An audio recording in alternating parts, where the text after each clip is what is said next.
2020ನೇ ಸಾಲಿನ ಪರೀಕ್ಷೆ CET ಪರೀಕ್ಷೆ ಮುಗಿದಿದೆ. CET ಫಲಿತಾಂಶವೂ ಕೂಡ ಬಂದಿದೆ. CET ರ್ಯಾಂಕ್ ಪಡೆದಂಥ ಎಲ್ಲ ನನ್ನ ಆತ್ಮೀಯ ವಿದ್ಯಾರ್ಥಿ ಮಿತ್ರರಿಗೆ ಕರ್ನಾಟಕ ಸರ್ಕಾರ ಹಾಗೂ ಕರ್ನಾಟಕ ಪರೀಕ್ಷಾ ಪ್ರಾಧಿಕಾರದ ಪರವಾಗಿ ತಮಗೆಲ್ಲರಿಗೂ ಅಭಿನಂದನೆಯನ್ನು ಸಲ್ಲಿಸ್ತೀನಿ. ಕರ್ನಾಟಕ ಪರೀಕ್ಷಾ ಪ್ರಾಧಿಕಾರ 2ನೇ ವರ್ಷದ PUC ಮುಗಿದ ನಂತರ ವೃತ್ತಿಪರ ಶಿಕ್ಷಣ ಕೋರ್ಸ್ಗಳಿಗೆ ಹೋಗುವಂಥ ವಿದ್ಯಾರ್ಥಿಗಳಿಗೆ ಸೀಟು ಹಂಚಿಕೆಯನ್ನು ಮಾಡಲಾಗುತ್ತದೆ. ಸೀಟು ಹಂಚಿಕೆ ಪರೀಕ್ಷೆಯಾದ ನಂತರ ಮಾಡುತ್ತದೆ. ಸೀಟು ಹಂಚಿಕೆಯಲ್ಲಿ ಯಾವ್ಯಾವ ಪ್ರಕ್ರಿಯೆಗಳು ಇರ್ತವೆ, ಮತ್ತು ನಾವು ಏನೆಲ್ಲ ಮುನ್ನೆಚ್ಚರಿಕೆ ಕ್ರಮಗಳನ್ನು ತೆಗೆದುಕೊಳ್ಬೇಕು ಅನ್ನೋದನ್ನು ಎಲ್ಲ ವಿದ್ಯಾರ್ಥಿ ಮಿತ್ರರಿಗೆ ತಿಳಿಸೋದಕ್ಕೋಸ್ಕರ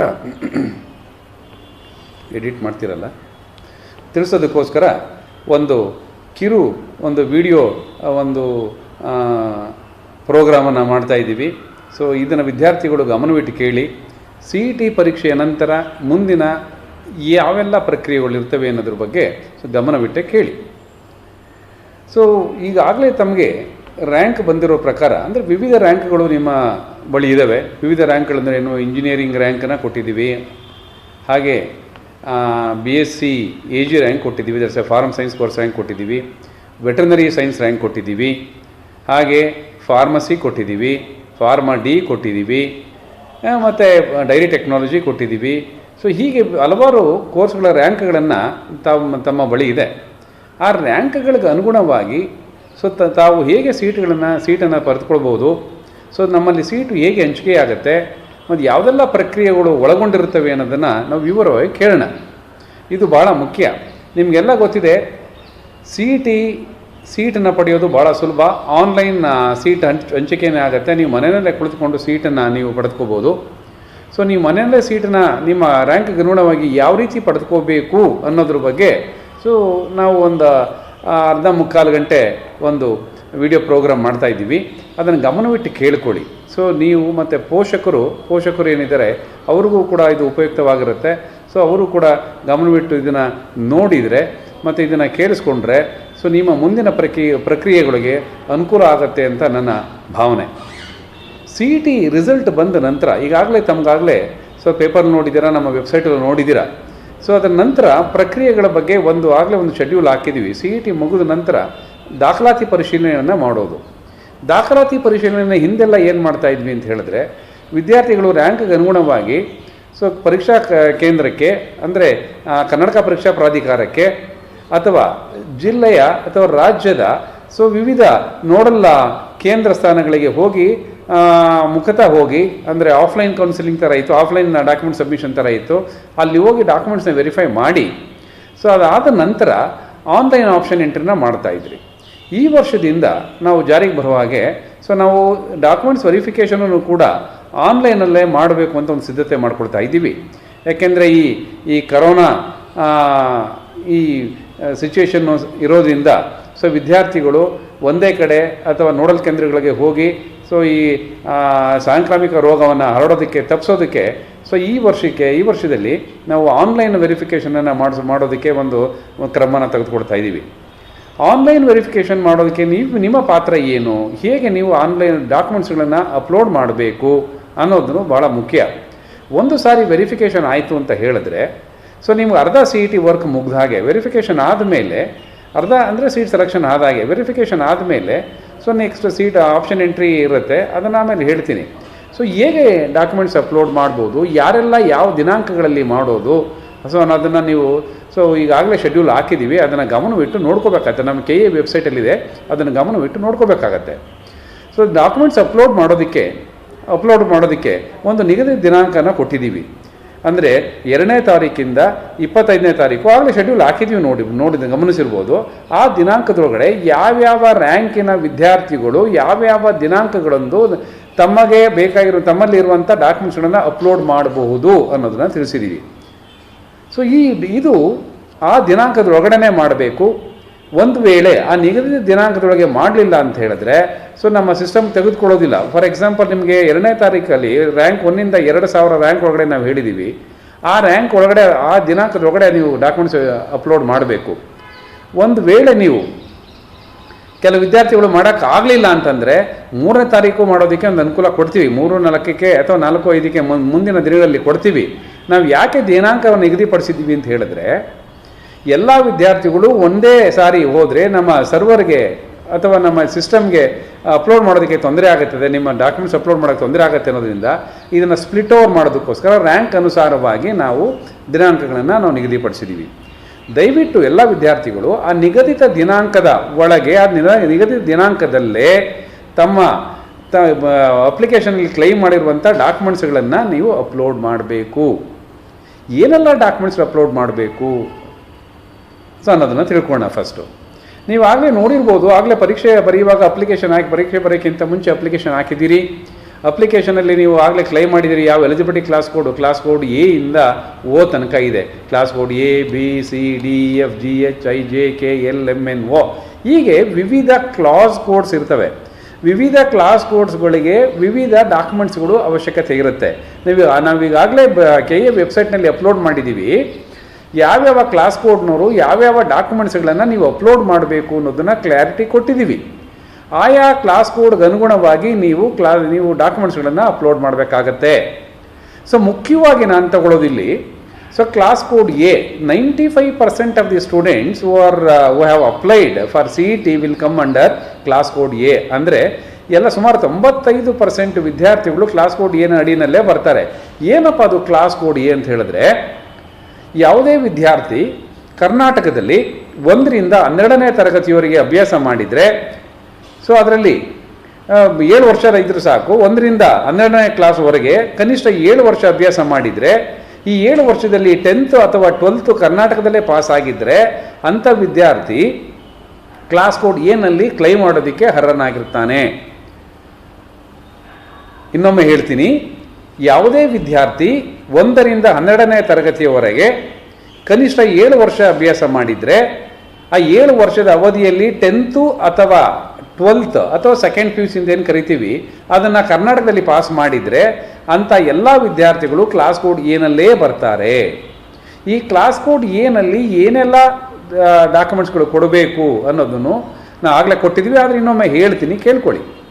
ಕ್ಲಾಸ್ ಕೋಡ್ ಎನಲ್ಲಿ ಬರುವಂಥ ವಿದ್ಯಾರ್ಥಿಗಳು ಮೊದಲನೇದಾಗಿ CET ಅಪ್ಲಿಕೇಶನ್ ಕಾಪಿ ತೊಗೋಬೇಕು. ಈಗಾಗಲೇ ನಿಮ್ಮ CET ಅಪ್ಲೈ ಮಾಡಿದರೆ ಅದನ್ನು ಕಾಪಿ ಇಟ್ಕೊಂಡಿರ್ತೀರ, ಅದನ್ನು ಅಪ್ಲೋಡ್ ಮಾಡಬೇಕು. ಅದ್ರ ಜೊತೆಗೆ ನಮ್ಮ CET ಅಡ್ಮಿಟ್ ಕಾರ್ಡನ್ನು ಅಪ್ಲೋಡ್ ಮಾಡಬೇಕು. ಅದ್ರ ಜೊತೆಗೆ ನಿಮ್ಮದು ವ್ಯಾಲಿಡ್ ID ಪ್ರೂಫನ್ನು ಒಂದು ಅಪ್ಲೋಡ್ ಮಾಡಬೇಕು. ಇದ್ರ ಜೊತೆಗೆ 10th ಸ್ಟ್ಯಾಂಡರ್ಡ್ ಮಾರ್ಕ್ಸ್ ಕಾರ್ಡನ್ನು ಅಪ್ಲೋಡ್ ಮಾಡಬೇಕು. 10th standard marks card for the date of birth proof. ಒಂದು ವೇಳೆ CBSE, ICSE ಅಥವಾ ಅದರ್ ಬೋರ್ಡ್ಸ್ನವ್ರದ್ದು ಸೊ 10th ಮಾರ್ಕ್ಸ್ ಕಾರ್ಡ್ಸ್ ಮೇಲೆ ಇಲ್ಲ ಅಂತಂದರೆ ಅವ್ರದಲ್ಲಿ ಇನ್ನೊಂದು ಇದು ಸರ್ಟಿಫಿಕೇಟ್ ಇರುತ್ತೆ, ಪಾಸಿಂಗ್ ಸರ್ಟಿಫಿಕೇಟ್ ಅಂತ ಇರುತ್ತೆ. ಆ ಪಾಸಿಂಗ್ ಸರ್ಟಿಫಿಕೇಟಲ್ಲಿ ಇದ್ದರೆ ಡೇಟ್ ಆಫ್ ಬರ್ತ್ ಇದ್ದರೆ ಅದನ್ನು ನೀವು ಅಪ್ಲೋಡ್ ಮಾಡಬೇಕಾಗತ್ತೆ. ಇದ್ರ ಜೊತೆಗೆ ಮಿನಿಮಮ್ 7 years ಸ್ಟಡಿ ಸರ್ಟಿಫಿಕೇಟನ್ನು ಅಪ್ಲೋಡ್ ಮಾಡಬೇಕಾಗತ್ತೆ. ಇಲ್ಲಿ ಸ್ಟಡಿ ಸರ್ಟಿಫಿಕೇಟ್ ಅಪ್ಲೋಡ್ ಮಾಡುವಾಗ ವಿದ್ಯಾರ್ಥಿಗಳು ಗಮನ ಇಟ್ಕೋಬೇಕು. ಕೆಲವು ಕ್ಯಾಂಡಿಡೇಟ್ಗಳು ICSE ಓದಿರ್ತಾರೆ, ಕೆಲವು ಕ್ಯಾಂಡಿಡೇಟು ಸ್ಟೇಟ್ ಓದಿರ್ತಾರೆ, ಕೆಲವು CBSE ಓದಿರ್ತಾರೆ, ಕೆಲವರು ಇನ್ನೊಂದು IGCSE ಓದಿರ್ತಾರೆ, ಅಥವಾ ಇನ್ನೊಂದು ಬೇರೆ ಬೋರ್ಡಲ್ಲಿ ಎಕ್ಸಾಮಲ್ಲಿ ಓದಿರ್ತಾರೆ.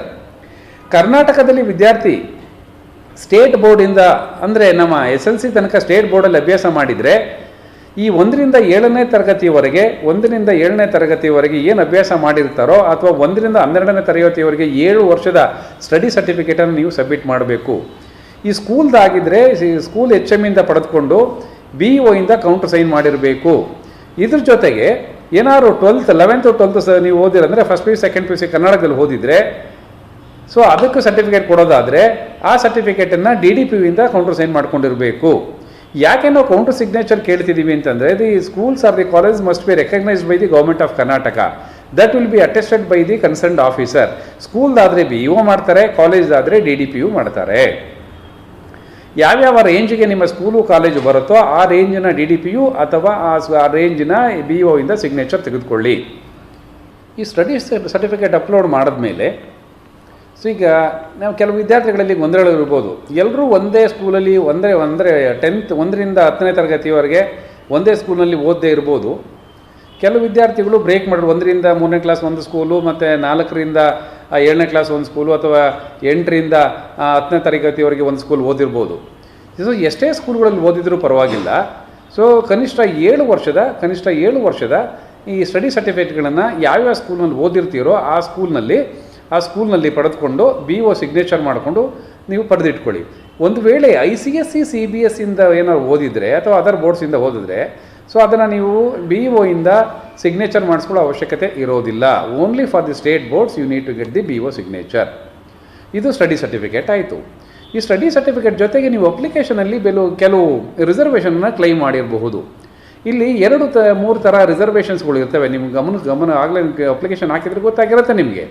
ಅಂದರೆ ಕಾನ್ಸ್ಟಿಟ್ಯೂಷನ್ ರಿಸರ್ವೇಷನ್ ಅಂದರೆ ಕೆಲವು ವಿದ್ಯಾರ್ಥಿಗಳು ಈಗ ಕೆಟಗರಿ 2A ಇರ್ಬೋದು, 2B ಇರ್ಬೋದು, 3A ಇರ್ಬೋದು, 3B ಇರ್ಬೋದು, ಕೆಟಗರಿ 1 ಇರ್ಬೋದು, SC ಇರ್ಬೋದು, ST ಇರ್ಬೋದು, ಮತ್ತು ಜನರಲ್ ವಿದ್ಯಾರ್ಥಿಗಳು ಇರ್ಬೋದು. ಸೊ ಈ ಗುಂಪಿನ ವಿದ್ಯಾರ್ಥಿಗಳು ನೀವು ಅಪ್ಲಿಕೇಶನ್ ಕ್ಲೈಮ್ ಮಾಡಿದರೆ ಆ ಸಂಬಂಧಪಟ್ಟಂಥ ಇನ್ಕಮ್ ಆ್ಯಂಡ್ ಕ್ಯಾಸ್ಟ್ ಸರ್ಟಿಫಿಕೇಟನ್ನು ಕನ್ಸರ್ನ್ ತಹಸೀಲ್ದಾರಿಂದ ಪಡೆದು ಸಬ್ಮಿಟ್ ಮಾಡಬೇಕು.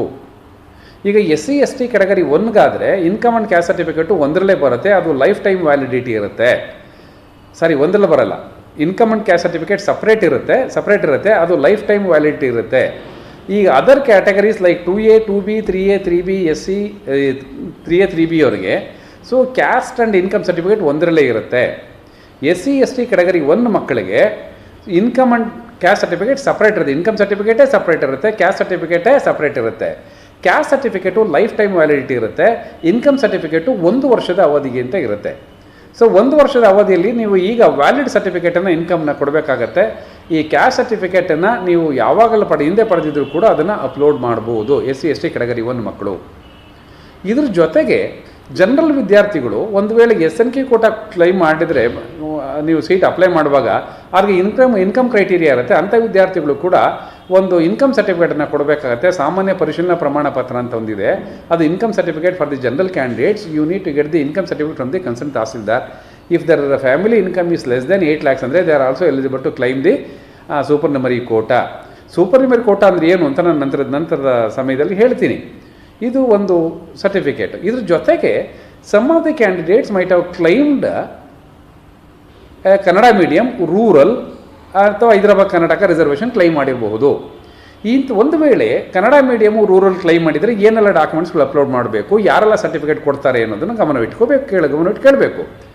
ಒಂದು ವೇಳೆ ನೀವು ಕರ್ನಾಟಕದಲ್ಲಿ 1ರಿಂದ 10ನೇ ತರಗತಿವರೆಗೆ ಗ್ರಾಮೀಣ ಭಾಗದಲ್ಲಿ ನೀವು ಓದಿದರೆ ಅದನ್ನು ರೂರಲ್ ಕೋಟಾನ ಕ್ಲೈಮ್ ಮಾಡಬಹುದು. ಗ್ರಾಮೀಣ ಭಾಗ ಅಂದರೆ ಯಾವುದು? ಈಗ ನಗರಾಭಿವೃದ್ಧಿ ಇಲಾಖೆ ಪ್ರತಿ ವರ್ಷ ಅಥವಾ ಒಂದು ಪೀರಿಯಾಡಿಕಲಿ ಸೊ ಯಾವ ಪ್ರದೇಶ ಗ್ರಾಮೀಣ ಅಭಿವೃದ್ಧಿಗೆ ಸೇರಿದೆ, ಗ್ರಾಮೀಣ ಪ್ರದೇಶಕ್ಕೆ ಸೇರಿದೆ, ಯಾವ ಪ್ರದೇಶ ನಗರ ಪ್ರದೇಶಕ್ಕೆ ಸೇರಿದೆ ಅನ್ನೋದು ಒಂದು ನೋಟಿಫೈ ಮಾಡ್ತಾರೆ. ಒಂದು ವೇಳೆ ನೀವು ನೋಟಿಫೈ ಮಾಡದೇ ಇದ್ದರೆ, ಅಂದರೆ ನೀವು ನಗರ ಪ್ರದೇಶ ಅಂತ ನೋಟಿಫೈ ಮಾಡದೇ ಇದ್ದರೆ, ನಿಮ್ಮ ಪ್ರದೇಶ ಗ್ರಾಮೀಣ ಭಾಗದಲ್ಲಿದ್ದರೆ, ಗ್ರಾಮೀಣ ಭಾಗ ಅಂದರೆ ಏನು, that area should have less than 50,000 population. So ಆ 50,000 ಪಾಪ್ಯುಲೇಷನ್ಗಿಂತ ಕೆಳಗಡೆ ಇದ್ದರೆ ಆ ಪ್ರದೇಶನ ನಾವು ಕರ್ನಾಟಕ ಸರ್ಕಾರ ಗ್ರಾಮೀಣ ಪ್ರದೇಶ ಅಂತ ಕರೀತಾರೆ. ನೀವು ಗ್ರಾಮೀಣ ಪ್ರದೇಶದಲ್ಲಿ ಓದಿದರೆ 1ರಿಂದ ಕಂಪ್ಲೀಟ್ 10ನೇ ತರಗತಿವರೆಗೆ 10 ಸಂಪೂರ್ಣ ವರ್ಷಗಳನ್ನು ಗ್ರಾಮೀಣ ಭಾಗದಲ್ಲಿ ನೀವೇನಾರು ಅಭ್ಯಾಸ ಮಾಡಿದರೆ ಸೊ ಅಥವಾ 1ರಿಂದ 10 ತನಕ ಗ್ರಾಮೀಣ ಭಾಗದಲ್ಲಿ ಅಭ್ಯಾಸ ಮಾಡಿದರೆ ಅಂಥ ವಿದ್ಯಾರ್ಥಿಗಳು ಸೊ ನೀವು ಸ್ಟಡಿ ಸರ್ಟಿಫಿಕೇಟನ್ನು ಯಾವ್ಯಾವ ಪ್ರದೇಶದಲ್ಲಿ ಓದಿದ್ದೀರೋ ಆ ಸ್ಟಡಿ ಸರ್ಟಿಫಿಕೇಟ್ನ ನಿಮ್ಮ HM ಇಂದ ಪಡೆದು ಆ ಸರ್ಟಿಫಿಕೇಟನ್ನು BO ಇಂದ ಕೌಂಟರ್ ಸಿಗ್ನೇಚರ್ ಮಾಡಿಸ್ಕೋಬೇಕಾಗತ್ತೆ. ಕಂಪಲ್ಸರಿ ಇದು.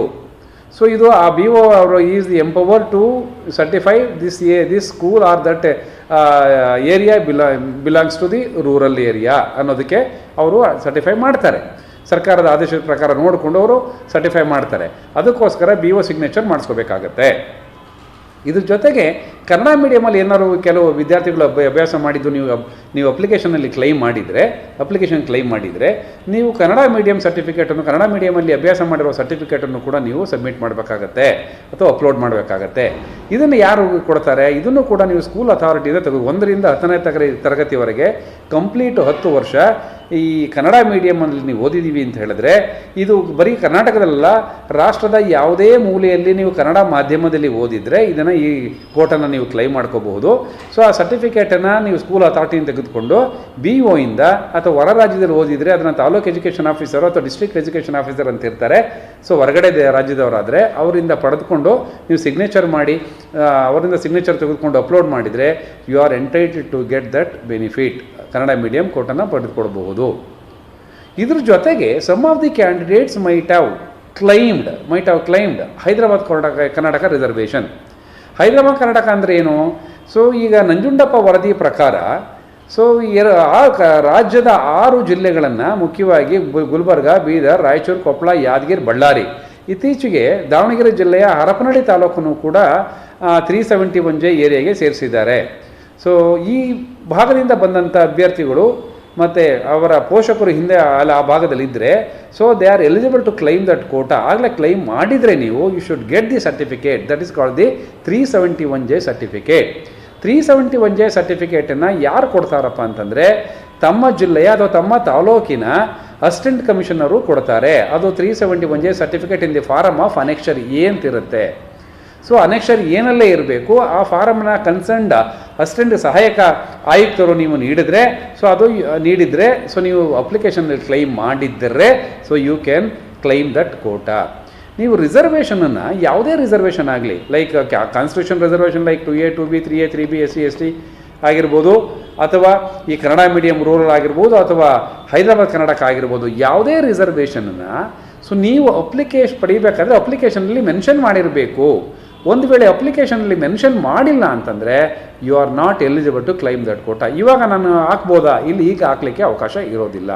ನಾವು ಅಪ್ಲಿಕೇಶನ್ ಕಾಲ್ ಮಾಡಿದ್ಮೇಲೆ ಲಾಸ್ಟ್ ಡೇಟ್ ಆದಮೇಲೂ ಕೂಡ ನಾವು ಎಡಿಟಿಂಗ್ ಆಪ್ಷನ್ ಕೊಟ್ಟಿದ್ವಿ. ಆ ಎಡಿಟಿಂಗ್ ಆಪ್ಷನ್ ಒಳಗಡೆ ನೀವೇನಾದರೂ ಸಬ್ಮಿಟ್ ಮಾಡಿದ್ದಿದ್ದೇ ಆಗಿದ್ರೆ ಸೊ ಅದನ್ನು ಕನ್ಸಿಡರ್ ಮಾಡ್ತಿದ್ವಿ. ಈಗ ಎಲ್ಲ ರಿಸಲ್ಟ್ ಬಂದ ಮೇಲೆ ಸೊ ಎಲ್ಲ ಆಪ್ಷನ್ ಕ್ಲೋಸ್ ಆಗಿದೆ, ಈಗ ಪಡೆಯೋದಕ್ಕೆ ಅವಕಾಶ ಇರೋದಿಲ್ಲ. ಸೊ ಇದು ಡಾಕ್ಯುಮೆಂಟ್ಸ್ಗಳು ಕ್ಲಾಸ್ ಕೋಡ್ ಎಗೆ. ಅದ್ರ ಜೊತೆಗೆ ಕೆಲವು ಕ್ಯಾಂಡಿಡೇಟ್ಗಳು so 1 or 2% candidates might have claim class code B. ಏನಪ್ಪ ಕ್ಲಾಸ್ ಕೋಡ್ ಬಿ ಅಂತ ಹೇಳಿದ್ರೆ, ವಿದ್ಯಾರ್ಥಿ 2 ವರ್ಷ ಮಾತ್ರ, ಅಂದರೆ ಮೊದಲನೇ PUC ಮತ್ತು 2ನೇ PUC ಅಥವಾ 11th or 12th so is completed in Karnataka and rest of the studies have completed in other state of Karnataka ಅಂತಂದರೆ, so basically they are from Karnataka, either of the parents are studied in Karnataka ಅಂತ ಹೇಳಿದ್ರೆ is eligible to claim that quota. ಅಂದರೆ if a candidate has studied only 11th and 12th standard or 11 ಮತ್ತು 12ನೇ ತರಗತಿ ಮಾತ್ರ ಇಲ್ಲಿ ಓದಿದ್ದು, ಅವರ ಪೇರೆಂಟ್ಸ್ಗಳ ಪೈಕಿ ಅಂದರೆ ತಂದೆ ಅಥವಾ ತಾಯಿಗಳ ಪೈಕಿ ಯಾರಾದರೂ ಕನಿಷ್ಠ 7 ವರ್ಷ ಕರ್ನಾಟಕದಲ್ಲಿ ಓದಿದರೆ ಅಂಥ ವಿದ್ಯಾರ್ಥಿಗಳು ಕ್ಲಾಸ್ ಕೋಡ್ ಬಿನಲ್ಲಿ ಕ್ಲೈಮ್ ಮಾಡಬಹುದು. ಸೊ ಇದೊಂದು ಇದಕ್ಕೆ ಏನು ಸ್ಪೆಷಲ್ ಡಾಕ್ಯುಮೆಂಟ್ಸ್ ಕೊಡಬೇಕಪ್ಪ ಅಂತಂದರೆ, ಸೊ ವಿದ್ಯಾರ್ಥಿಯ 11 ಅಥವಾ 12ನೇ ತರಗತಿಯ ಸ್ಟಡಿ ಸರ್ಟಿಫಿಕೇಟು, ಬೇರೆ ಕ್ಲಾಸ್ ಕೋಡ್ ಎ ಜೊತೆಗೆ ಸ್ಟಡಿ ಸರ್ಟಿಫಿಕೇಟು, ಇದ್ರ ಜೊತೆಗೆ ಸೊ ವಿದ್ಯಾರ್ಥಿಗಳ ಪೋಷಕರು ಅಂತಂದರೆ ತಂದೆ ತಾಯಿನೇ ಆಗಬೇಕು. ತಂದೆ ಅಥವಾ ತಾಯಿಯ ಕನಿಷ್ಠ 7 ವರ್ಷ ಕರ್ನಾಟಕದಲ್ಲಿ ವಾಸವನ್ನು ಓದಿದ್ದಾರೆ ಅನ್ನೋದಕ್ಕೆ ಸರ್ಟಿಫಿಕೇಟ್ ಕೊಟ್ಟರೆ they are eligible to claim that quota. Rest of the documents like class code A, class code ಇನ್ನಲ್ಲಿ ಏನಿತ್ತೋ ಅದೇ ಡಾಕ್ಯುಮೆಂಟ್ಸ್ ಉಳಿದೆಲ್ಲ ಇಲ್ಲಾಗತ್ತೆ. ಲೈಕ್ ರಿಸರ್ವೇಷನ್ ಆಗಿರ್ಬೋದು, ಕನ್ನಡ ಮೀಡಿಯಮ್ ಆಗಿರ್ಬೋದು, ರೂರಲ್ ಆಗಿರ್ಬೋದು, ಹೈದರಾಬಾದ್ ಕರ್ನಾಟಕ ಆಗಿರ್ಬೋದು, ಅಥವಾ ಎನಿ ಕಾನ್ಸ್ಟಿಟ್ಯೂಷನ್ ರಿಸರ್ವೇಷನ್ಸ್ ಆಗಿರ್ಬೋದು. ಸೊ ಇದು ಕ್ಲಾಸ್ ಕೋಡ್ ಏನು ಹೇಗೆ ಯಾವುದೆಲ್ಲ ಅಪ್ಲೈ ಆಗುತ್ತೋ ನೀವು ಕ್ಲೈಮ್ ಮಾಡಿದರೆ ಅದೇ ಸರ್ಟಿಫಿಕೇಟ್ನ ಇಲ್ಲಿ ನೀವು ಅಪ್ಲೋಡ್ ಮಾಡಬಹುದು. ಇದು class code A. B class code C ಒಂದಿದೆ. ಕೆಲವು ವಿದ್ಯಾರ್ಥಿಗಳು ಹೊರನಾಡು ಕನ್ನಡಿಗ ವಿದ್ಯಾರ್ಥಿಗಳು ಇರ್ತಾರೆ. ಹೊರನಾಡು ಕನ್ನಡ ವಿದ್ಯಾರ್ಥಿಗಳು ಅಂದರೆ ಅವರು ಮೂಲತಃ ಕರ್ನಾಟಕದವರಾಗಿರ್ತಾರೆ, ಅವರ ಮದರ್ ಟಂಗು ಕನ್ನಡ ಆಗಿರಬೇಕು. ಈಗ ಪ್ರೆಸೆಂಟು ಅವರು ಹೊರ ರಾಜ್ಯದಲ್ಲಿ ವಾಸವಾಗಿರಬೇಕು, ವಿದ್ಯಾರ್ಥಿ ಹೊರ ರಾಜ್ಯದಲ್ಲಿ ಓದಿರಬೇಕು. ಅಂಥವ್ರಿಗೂ ಕೂಡ ನಮ್ಮ ಕರ್ನಾಟಕದವರು ಅನ್ನೋ ಒಂದು ದೃಷ್ಟಿಯಿಂದ ಅವ್ರಿಗೂ ಕೂಡ ಒಂದು ಎಲಿಜಿಬಿಲಿಟಿನ ಕೊಟ್ಟಿದ್ದೀವಿ. ನಮ್ಮ ಕರ್ನಾಟಕದಲ್ಲಿ ಸೀಟ್ ತೆಗೆದುಕೊಳ್ಳೋದಕ್ಕೆ ಒಂದು ಅರ್ಹತೆಯನ್ನು ಕೊಟ್ಟಿದ್ದೀವಿ, ಎಲಿಜಿಬಿಲಿಟಿನ ಕೊಟ್ಟಿದ್ದೀವಿ. ಅವ್ರು ಏನೆಲ್ಲ ಡಾಕ್ಯುಮೆಂಟ್ಸ್ ಕೊಡಬೇಕು ಇದು ಭಾಳ ನೋಡ್ಕೋಬೋದು. ಇದು ಕೆಲವರು ಈ ವರ್ಷದಲ್ಲಿ ಸುಮಾರು around 900 candidates have applied so under class code C and D. So ಈ ವಿದ್ಯಾರ್ಥಿಗಳು ಸ್ವಲ್ಪ ಏನು ಬೇಕು ಅಂತ ನೋಡ್ಕೊಳ್ಳಿ. ಸೊ ಏನು ಬೇಕಪ್ಪ ಅಂತಂದರೆ, ಈ ಮೇಲ್ಗಡೆ ಎಲ್ಲ ನಾನು ಮೊದಲು ಕ್ಲಾಸ್ ಕೋಡ್ ಎ ನಲ್ಲಿ ಹೇಳಿದಂಥ ಈ mandatory documents like CET application copy, CET admit card, 10th standard marks card, 12th marks card, ಜೊತೆಗೆ ಸೊ ನಿಮ್ಮದೇನಾದರೂ ಅಲ್ಲಿ ಓದಿರುವಂಥ ಸ್ಟಡಿ ಸರ್ಟಿಫಿಕೇಟು, ಅದ್ರ ಜೊತೆಗೆ ಮುಖ್ಯವಾಗಿ ಬೇಕಾಗಿರೋದು ಇಲ್ಲಿ ಡೊಮಿಸೈಲ್ ಸರ್ಟಿಫಿಕೇಟು, ವಾಸ ದೃಢೀಕರಣ ಪತ್ರ ಅಂತ ಕೇಳ್ತೀವಿ. ಸೊ ಹಿಂದೆ ಕರ್ನಾಟಕದವರು ಅಂತ ಎಸ್ಟಾಬ್ಲಿಷ್ ಮಾಡೋದಕ್ಕೆ, ಹಿಂದೆ ವಾಸವಾಗಿದ್ದು ಅನ್ನೋದು, ಇಲ್ಲಿ ವಾಸವಾಗಿದ್ರು ಅನ್ನೋದಕ್ಕೆ ಒಂದು ಡೊಮಿಸೈಲ್ ಸರ್ಟಿಫಿಕೇಟು, ಮತ್ತು ಈಗ ಹೊರ ರಾಜ್ಯದಲ್ಲಿ ವಾಸವಾಗಿದ್ದೀವಿ ಅನ್ನೋದಕ್ಕೆ ಒಂದು ಹೊರ ರಾಜ್ಯದಲ್ಲಿ ವಾಸವಾಗಿರೋದಕ್ಕೆ ಒಂದು ಡೊಮಿಸೈಲ್ ಸರ್ಟಿಫಿಕೇಟ್, ವಾಸ ದೃಢೀಕರಣ ಪತ್ರ. ಸೊ ಇವೆರಡನ್ನ ಕಂಪಲ್ಸರಿ ಕೊಡಬೇಕಾಗತ್ತೆ. ಸೊ ಇದ್ರ ಜೊತೆಗೆ ತಮ್ಮ ಮಾತೃಭಾಷೆ ಕನ್ನಡ ಅನ್ನೋದನ್ನು ಎಸ್ಟಾಬ್ಲಿಷ್ ಮಾಡೋಕ್ಕೆ ಪೇರೆಂಟ್ಸಲ್ಲಿ ಅಥವಾ ಸ್ಟೂಡೆಂಟ್ದು ಎಜುಕೇಷನ್ ಸರ್ಟಿಫಿಕೇಟ್ಸಲ್ಲಿ ಯಾವ್ದಾರು ನಮೂದಾಗಿರಬೇಕು, ಟಿ ಸಿನಲ್ಲೋ ಅಥವಾ ಕಮ್ಯುನಿಟಿ ರೆಕಾರ್ಡಲ್ಲೋ ನಮೂದಾಗಿದ್ದರೆ ಅದನ್ನು ಸರ್ಟಿಫಿಕೇಟನ್ನು ಕೊಡಬೇಕಾಗತ್ತೆ. ಅದ್ರ ಜೊತೆಗೆ ಒಂದು 20 ರೂಪಾಯಿ ಸ್ಟಾಂಪ್ ಪೇಪರ್ನಲ್ಲಿ ಸೊ ನನ್ನ ಮದರ್ ಟಂಗು ಕನ್ನಡ, ನನ್ನ ಮಾತೃಭಾಷೆ ಕನ್ನಡ ಆಗಿದೆ, ಸೊ ನಾನು ಕರ್ನಾಟಕದವನು ಅಂತ ಎಸ್ಟಾಬ್ಲಿಷ್ ಮಾಡೋದಕ್ಕೆ ಒಂದು 20 ರೂಪಾಯಿ ಸ್ಟಾಂಪ್ ಪೇಪರ್ ಮೇಲೆ ಒಂದು ಸೆಲ್ಫ್ ಸ್ವಾರ್ನ್ ಅಫಿಡವಿಟ್ ಕೊಡಬೇಕಾಗತ್ತೆ. ಇಷ್ಟನ್ನು ಕೊಟ್ಟರೆ so you are eligible to claim that quota. So ನೀವು ಆಗಲೂ ನಾವು ಕ್ಲಿಯರ್ ಕೊಟ್ಟಿದ್ದೀವಿ ಕ್ಲಾಸ್ ಕೋಡ್ ಸಿಗೆ. ಸೊ ಈ ಅಷ್ಟು ಡಾಕ್ಯುಮೆಂಟ್ಸ್ಗಳನ್ನು ನೋಡಿ. ಸೊ ಜೊತೆಗೆ ಕ್ಲಾಸ್ ಕೋಡ್ ಡಿ ಅಂತಿರುತ್ತೆ. ಕ್ಲಾಸ್ ಕೋಡ್ ಡಿ ಅಂತಂದರೆ ಗಡಿನಾಡು ಅಂತ. ಈಗ ಹೊರನಾಡು ಬೇರೆ, ಗಡಿನಾಡು ಬೇರೆ. ಹೊರನಾಡು ಅಂತಂತಂದರೆ ಈ ದೇಶದ ಯಾವುದೇ ಜಿಲ್ಲೆಗಳಲ್ಲಿ ನಾವು ಓದಿರ್ಬೋದು. ಗಡಿನಾಡು ಅಂದರೆ ಅದಕ್ಕೆ ಒಂದು ಏರಿಯಾ ನೋಟಿಫೈ ಆಗಿದೆ. ಕರ್ನಾಟಕ ಸರ್ಕಾರ ಈ ಡಿಸ್ಪ್ಯೂಟೆಡ್ ಕನ್ನಡ ಸ್ಪೀಕಿಂಗ್ ಏರಿಯಾನ ಒಂದು ಐಡೆಂಟಿಫೈ ಮಾಡಿದೆ, ಅದನ್ನು ಗಡಿನಾಡು ಅಂತ. ಈಗ ಈ ಕೇರಳದ ಕಾಸರಗೋಡದಲ್ಲಿ ಮಂಜೇಶ್ವರ ಅಂತ ಇದೆ, ಹೊಸನಗರ ತಾಲೂಕು ಅಂತಿದೆ, ಮತ್ತು ಕೆಲವು ಹೊಸದಾಗಿ ರೀಸೆಂಟ್ ನೋಟಿಫೈ ಮಾಡಿದೆ. ನಾವು ಕೆ ವೆಬ್ಸೈಟಲ್ಲಿ ಹಾಕಿದ್ವಿ ಆ ಪ್ಲೇಸನ್ನು. ಜೊತೆಗೆ ಮಹಾರಾಷ್ಟ್ರದ ಗಡಿ ಭಾಗದಲ್ಲಿ ಇಲ್ಲಿ ಅಕ್ಕಲಕೋಟೆ, ಗದಲ್ಗಂಜ್ ಅಂತಿದೆ. So these are the area which comes under the Kannada speaking disputed area. So ಇಲ್ಲಿ ಈ ಭಾಗದಲ್ಲಿ ಬರುವಂಥ ವಿದ್ಯಾರ್ಥಿಗಳಿಗೂ ಕೂಡ ನಿಮಗೆ ಎಲಿಜಿಬಿಲಿಟಿನ ಕೊಟ್ಟಿದ್ದೀವಿ. ಆ ಎಲಿಜಿಬಿಲಿಟಿಲಿ ಅವರು ಏನು ಕೊಡಬೇಕು, ಇದು ಕನ್ನಡ ಡೊಮಿಸೈಲ್ ಕೊಡಬೇಕು, ಮತ್ತು ಇವರು ಗಡಿನಾಡು ಪ್ರದೇಶದವರು ಅಂತ ಒಂದು ತಹಸೀಲ್ದಾರ್ ಸರ್ಟಿಫಿಕೇಟನ್ನು ಒಂದು ಕೊಡಬೇಕಾಗತ್ತೆ. So that has been also very clear. ಅದ್ರ ಜೊತೆಗೆ ಒಂದು 20 ರೂಪಾಯಿ ಸ್ಟಾಂಪ್ ಪೇಪರ್ನಲ್ಲಿ ಸೊ ನಮ್ಮ ಮಾತೃಭಾಷೆ ಕನ್ನಡ ಅಂತ ಒಂದು ಸೆಲ್ಫ್ ಡಿಕ್ಲರೇಷನ್ ಒಂದು ಅಫಿಡವಿಟ್ನ ಕೊಡಬೇಕಾಗತ್ತೆ. ಸೊ ಇಷ್ಟು ಈಗ ನಾನು ಹೇಳಿದಂಥ ಡಾಕ್ಯುಮೆಂಟ್ಸ್ ಆಗಲೇ ಮೆನ್ಷನ್ ಮಾಡಿದ್ದೀವಿ. ಇದು ಮೆಜಾರಿಟಿ ಬರುವಂಥದ್ದು. ಇದ್ರ ಜೊತೆಗೆ ಕೆಲವು ವಿದ್ಯಾರ್ಥಿಗಳು ಸೊ ಹೊರ ರಾಜ್ಯದಲ್ಲಿ ಕೆಲವು ವಿದ್ಯಾರ್ಥಿ ಓದಿರ್ತಾರೆ, ಅವ್ರ ತಂದೆ ತಾಯಿಗಳು ಬೇರೆ ಆಲ್ ಇಂಡಿಯಾ ಟ್ರಾನ್ಸ್ಫರ್ ಆಗಿರ್ತಾರೆ, ಅಥವಾ ಡಿಫೆನ್ಸಲ್ಲಿರ್ತಾರೆ, ಅಥವಾ ಈ ಕಾಶ್ಮೀರಿ ಮೈಗ್ರೆಂಟ್ಸ್ ಇರ್ತಾರೆ. ಸೊ ಇಂಥವ್ರಿಗೆ ನಾವು ಬೇರೆ ಬೇರೆ ಎಲಿಜಿಬಿಲಿಟಿ ಕ್ಲಾಸ್ಗಳನ್ನ ಕೊಟ್ಟಿದ್ದೀವಿ.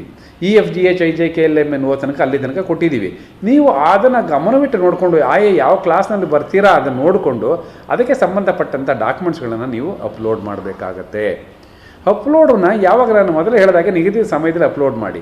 ಒಂದು ವೇಳೆ ಆ ಟೈಮಲ್ಲಿ ಮಾಡೋಕ್ಕಾಗಲಿಲ್ಲ ಅನ್ನೋದಾದರೆ ಸೊ ಅಥವಾ ಮಾಡದೇ ಇದ್ದರೆ ಈ ನೆಕ್ಸ್ಟ್ ಡ್ಯೂ ಕೋರ್ಸಲ್ಲೂ 1 or 2 ಡೇಸಲ್ಲಿ ನೀವು ಟೈಮ್ ಕೊಡ್ತೀವಿ, ಆ ಡೇಟಲ್ಲೂ ಮಾಡಿ. ಟೈಮ್ ಕೊಡ್ತೀವಿ ಅಂದರೆ ಅಪ್ಲೋಡ್ ಮಾಡೋಕ್ಕೆ ಟೈಮ್ ಇರುತ್ತೆ, ಅದರಲ್ಲೂ ಮಾಡಿ. ಆದಷ್ಟು ಆ ಟೈಮಲ್ಲೇ ಮಾಡಬೇಕು. ಯಾಕಪ್ಪ ಅಂತ ಹೇಳಿದ್ರೆ ಸೊ ನೀವು ನೆಕ್ಸ್ಟ್ ಡೇ ಹೋಗೋದ್ರೆ ಸೊ ಬೇರೆ ವಿದ್ಯಾರ್ಥಿಗಳು ಅಲ್ಲಿ ಅಪ್ಲೋಡ್ ಮಾಡೋಕ್ಕೆ ಬಂದಿರ್ತಾರೆ, ಆವಾಗ ಸರ್ವರ್ ಕಂಜೆಷನ್ ಆಗಬಹುದು ಅಥವಾ ಸ್ಲೋ ಆಗಬಹುದು. ಅದಕ್ಕೋಸ್ಕರ ಅವಾಯ್ಡ್ ಮಾಡೋದಕ್ಕೋಸ್ಕರ ನಿಗದಿತ ಸ್ಲಾಟ್ ಕೊಟ್ಟಿದ್ದೀವಿ. ಆ ನಿಗದಿತ ಸ್ಲಾಟಲ್ಲೇ ಕೂಡ ನೀವು ಡಾಕ್ಯುಮೆಂಟ್ಸ್ನ ಅಪ್ಲೋಡ್ ಮಾಡಿ. ಇದು ಡಾಕ್ಯುಮೆಂಟ್ಸ್ ಅಪ್ಲೋಡ್ ಹೇಗೆ ಮಾಡೋದು? ನಮ್ಮ KEA ವೆಬ್ಸೈಟ್ ನಿಮ್ಗೆ ಗೊತ್ತಿರ್ಬೋದು. ನಮ್ಮ KEA ವೆಬ್ಸೈಟ್ www.kea.kr.nic.in ಇದು KEA ವೆಬ್ಸೈಟ್ ಇರುತ್ತೆ. ಈ ವೆಬ್ಸೈಟಲ್ಲಿ ನೀವು UGCT ಕ್ಲಿಕ್ ಮಾಡಿದ್ರೆ ಅಲ್ಲಿ ಒಂದು ಲಿಂಕ್ ಇರುತ್ತೆ. ಏನು ಲಿಂಕಪ್ಪ ಅಂತ ಹೇಳಿದ್ರೆ ಒಂದು UGCT ಡಾಕ್ಯುಮೆಂಟ್ಸ್ ಅಪ್ಲೋಡ್ ಲಿಂಕ್ ಅಂತ ಇರುತ್ತೆ. ಈ ಲಿಂಕನ್ನು ಕ್ಲಿಕ್ ಮಾಡಿದ್ರೆ ಇನ್ನೂ ಎನೇಬಲ್ ನಾವು ಮಾಡಿಲ್ಲ, ಎನೇಬಲ್ ಮಾಡ್ತೀವಿ. ನಾವು ಇನ್ನೂ ಟ್ರಯಲ್ಸ್ ಎಲ್ಲ ಮಾಡಿಕೊಂಡು ಎನೇಬಲ್ ಮಾಡ್ತೀವಿ. ಸೊ ಆ ಲಿಂಕನ್ನು ಕ್ಲಿಕ್ ಮಾಡಿದ್ರೆ ಅಲ್ಲಿ ನಿಮಗೆ ಯೂಸರ್ ID ಪಾಸ್ವರ್ಡನ್ನು ಕೊಟ್ಟರೆ ಸೊ ಆ ಯೂಸರ್ ID ಪಾಸ್ವರ್ಡಲ್ಲಿ ಯೂಸಿಂಗ್ ಯುವರ್ ಆಲ್ರೆಡಿ ನಿಮ್ಗೆ ಗೊತ್ತಿದೆ ಯೂಸರ್ ID ಪಾಸ್ವರ್ಡು ನೀವು ಆಗಲೇ ಕ್ರಿಯೇಟ್ ಮಾಡ್ಕೊಂಡಿರ್ತೀರಿ. ಸೊ ಕೆಲವರು ಆಗಲೇ ಯೂಸರ್ ID ಪಾಸ್ವರ್ಡ್ ಕಳ್ಕೊಂಡಿದ್ದೀವಿ ಅಂತ ಕೆಲವು ಫೋನ್ ಮಾಡಿದರು, ಅವ್ರಿಗೂ ಇಲ್ಲಿ ಕೊಟ್ಟಿದ್ದೀವಿ. ದಯವಿಟ್ಟು ನಿಮ್ಮದು ಏನು ಯೂಸರ್ ID ಪಾಸ್ವರ್ಡ್ ಯೂಸ್ ಮಾಡಿದ್ರೋ ಸೇಮ್ ಯೂಸರ್ ID ಪಾಸ್ವರ್ಡನ್ನು ಒಂದು ಕಡೆ ಬರೆದಿಟ್ಕೊಂಡು ಅದೇ ಪಾಸ್ವರ್ಡನ್ನ ಯೂಸ್ ಮಾಡಬೇಕಾಗತ್ತೆ.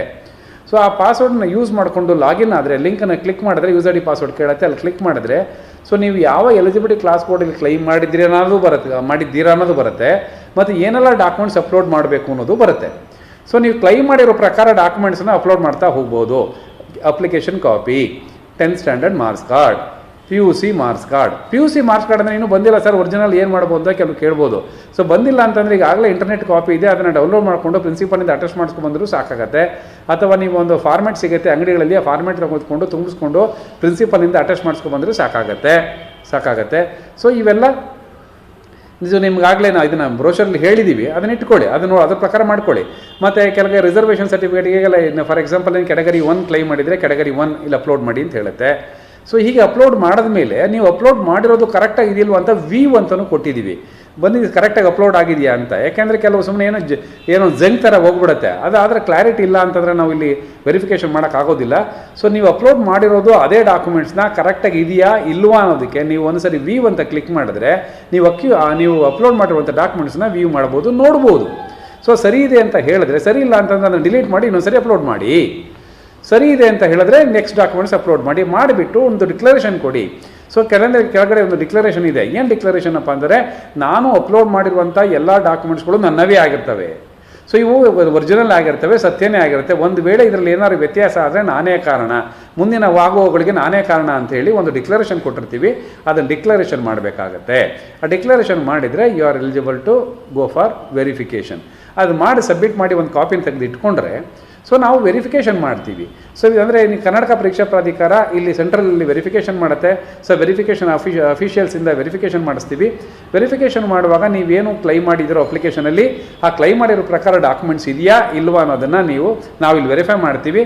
ಎಲ್ಲ ಸರಿ ಇದೆ ಅಂತಂದರೆ ಮಾಡಿಬಿಟ್ಟು ವೆರಿಫಿಕೇಷನ್ ಮಾಡಿಬಿಟ್ಟು ವೆರಿಫಿಕೇಷನ್ ಸ್ಟೇಟಸ್ನ ಅಥವಾ ವೆರಿಫಿಕೇಷನ್ ಡೀಟೇಲ್ಸ್ನ KE ವೆಬ್ಸೈಟ್ಗೆ ಅಪ್ಲೋಡ್ ಮಾಡ್ತೀವಿ. After 2-3 days it will be updated. Update ಮಾಡಿದಾಗ ನೀವು ನೋಡ್ಕೋಬೋದು, ನೀವು ಡೌನ್ಲೋಡ್ ಮಾಡ್ಕೋಬೋದು. ಯಾವಾಗ ಡೌನ್ಲೋಡ್ ಮಾಡ್ಕೋಬೇಕು ಅನ್ನೋದನ್ನು ತಿಳಿಸ್ತೀವಿ. ಆದರೆ ಡೌನ್ಲೋಡ್ ಮಾಡಿಕೊಂಡ ಮೇಲೆ ನೀವು ಏನು ಮಾಡಬೇಕು, ಭಾಳ ಮುಖ್ಯ ಇದು. ಒಂದ್ಸರಿ ವೆರಿಫಿಕೇಷನ್ ಆದರೆ ಸೊ ಅದರಲ್ಲಿರುವಂಥ ಅಂಶಗಳು ಏನಿದ್ದಾವೆ, ಅದರಲ್ಲಿರುವಂಥ ಕ್ಲೈಮ್ಸ್ಗಳು ಏನಿದ್ದಾವೆ ನೀವು ಚೆಕ್ ಮಾಡ್ಕೋಬೇಕಾಗತ್ತೆ. ಸೊ ನೀವು ಒಂದು ವೇಳೆ ಈಗ ಕನ್ನಡ ಮೀಡಿಯಂ ಕ್ಲೈಮ್ ಮಾಡಿದ್ದೀನಿ, ಕನ್ನಡ ರೂರಲ್ ಕ್ಲೈಮ್ ಮಾಡಿದ್ದೀನಿ, ಹೈದರಾಬಾದ್ ಕರ್ನಾಟಕ ಕ್ಲೈಮ್ ಮಾಡಿದ್ದೀನಿ, ಇನ್ನೊಂದು ಕ್ಯಾಟಗರಿ 1 2A 2B ಕ್ಲೈಮ್ ಮಾಡಿದ್ದೀನಿ ತಿಳ್ಕೊಳ್ಳಿ. ಅಷ್ಟು ಕ್ಲೈಮ್ ಮಾಡಿರುವಂಥ ರಿಸರ್ವೇಷನ್ಸು ನಿಮ್ಮ ವೆರಿಫಿಕೇಷನ್ ಸ್ಲಿಪ್ಪಲ್ಲಿ ರಿಫ್ಲೆಕ್ಟ್ ಆಗಿದೆಯಾ ಅಂತ ನೋಡ್ಕೋಬೇಕು. ಒಂದು ವೇಳೆ ಏನಾದರೂ ಸೊ ಬಿಟ್ಟೋಗಿದ್ರೆ, ನೀವು ಕ್ಲೈಮ್ ಮಾಡಿ ಬಿಟ್ಟೋಗಿದ್ದರೆ ಸೊ ನಾವು ಅದಕ್ಕೆ ಅಬ್ಜೆಕ್ಷನ್ಸನ್ನು ಕಾಲ್ ಮಾಡ್ತೀವಿ. 1 or 2 days ಲಿಸ್ಟ್ ಹಾಕಿದ್ಮೇಲೆ ಅಬ್ಜೆಕ್ಷನ್ಸ್ ಕಾಲ್ ಮಾಡ್ತೀವಿ. ಅಬ್ಜೆಕ್ಷನ್ಸಲ್ಲಿ ಯು ಕ್ಯಾನ್ ಕ್ಲೈಮ್, ನಾನು ಇಂಥ ಡಾಕ್ಯುಮೆಂಟ್ ಇಂಥ ರಿಸರ್ವೇಷನ್ ಕ್ಲೈಮ್ ಮಾಡಿದ್ದೆ, ಈ ಸಂಬಂಧ ಇಂಥ ಡಾಕ್ಯುಮೆಂಟ್ಸ್ ಅಪ್ಲೋಡ್ ಮಾಡಿದ್ದೆ, ಸೊ ನೀವು ಡಾಕ್ಯುಮೆಂಟ್ಸ್ಗಳನ್ನು ಹಾಕಿಲ್ಲ, ಅದನ್ನು ರಿಸರ್ವೇಷನನ್ನು ನಾವು ಕೊಟ್ಟಿಲ್ಲ, ಅದನ್ನು ಮಾಡಿದರೆ ಇನ್ನೊಮ್ಮೆ ಪರಿಶೀಲನೆ ಮಾಡ್ತೀವಿ. ಒಂದು ವೇಳೆ ಇನ್ಕಂಪ್ಲೀಟ್ ಏನಾದರೂ ಡಾಕ್ಯುಮೆಂಟ್ಸ್ ಅಪ್ಲೋಡ್ ಮಾಡಿದರೆ, ನೀವು ಯಾಕೆಂದರೆ ಕಂಪ್ಲೀಟ್ ಡಾಕ್ಯುಮೆಂಟ್ಸ್ ಅಪ್ಲೋಡ್ ಮಾಡಿದ್ರೇ ತಗೊಳ್ಳೋದು. ಇನ್ಕಂಪ್ಲೀಟ್ ಅಪ್ಲೋಡ್ ಮಾಡಿದರೆ ಸೊ ಅದು ಹೇಳುತ್ತೆ ಇಂಥ ಡಾಕ್ಯುಮೆಂಟ್ಸ್ ಕೊಟ್ಟಿಲ್ಲ ಹಾಕು ಅಂತ ಹೇಳುತ್ತೆ. ಸೊ ಒಂದು ವೇಳೆ ಏನಾದ್ರು ವ್ಯತ್ಯಾಸ ಇದ್ದರೆ ಇನ್ನೊಂದಿಗೆ ಒಂದು ಅವಕಾಶ ಕೊಡ್ತೀವಿ ನಿಮಗೆ. So 1 or 2 days maximum 1 or 2 days ನಿಮಗೆ ಅವಕಾಶ ಕೊಡ್ತೀವಿ. ಸೊ ಏನಾದರೂ ಡಾಕ್ಯುಮೆಂಟ್ಸನ್ನ ನೀವು ಕ್ಲೈಮ್ ಮಾಡಿದ್ದು, ನೀವು ಅಪ್ಲೋಡ್ ಮಾಡಿದ್ದು ಇಲ್ಲಿ ವಿಸಿಬಲ್ ಇಲ್ಲ ಅಂತಂದರೆ ರೀಅಪ್ಲೋಡ್ ಮಾಡೋಕ್ಕೆ ಅಥವಾ ನೀವು ತಂದು ಕೊಡಬೇಕಾ, ಏನು ಮಾಡಬೇಕಾ ಅನ್ನೋದನ್ನು ತಿಳಿಸ್ತೀವಿ.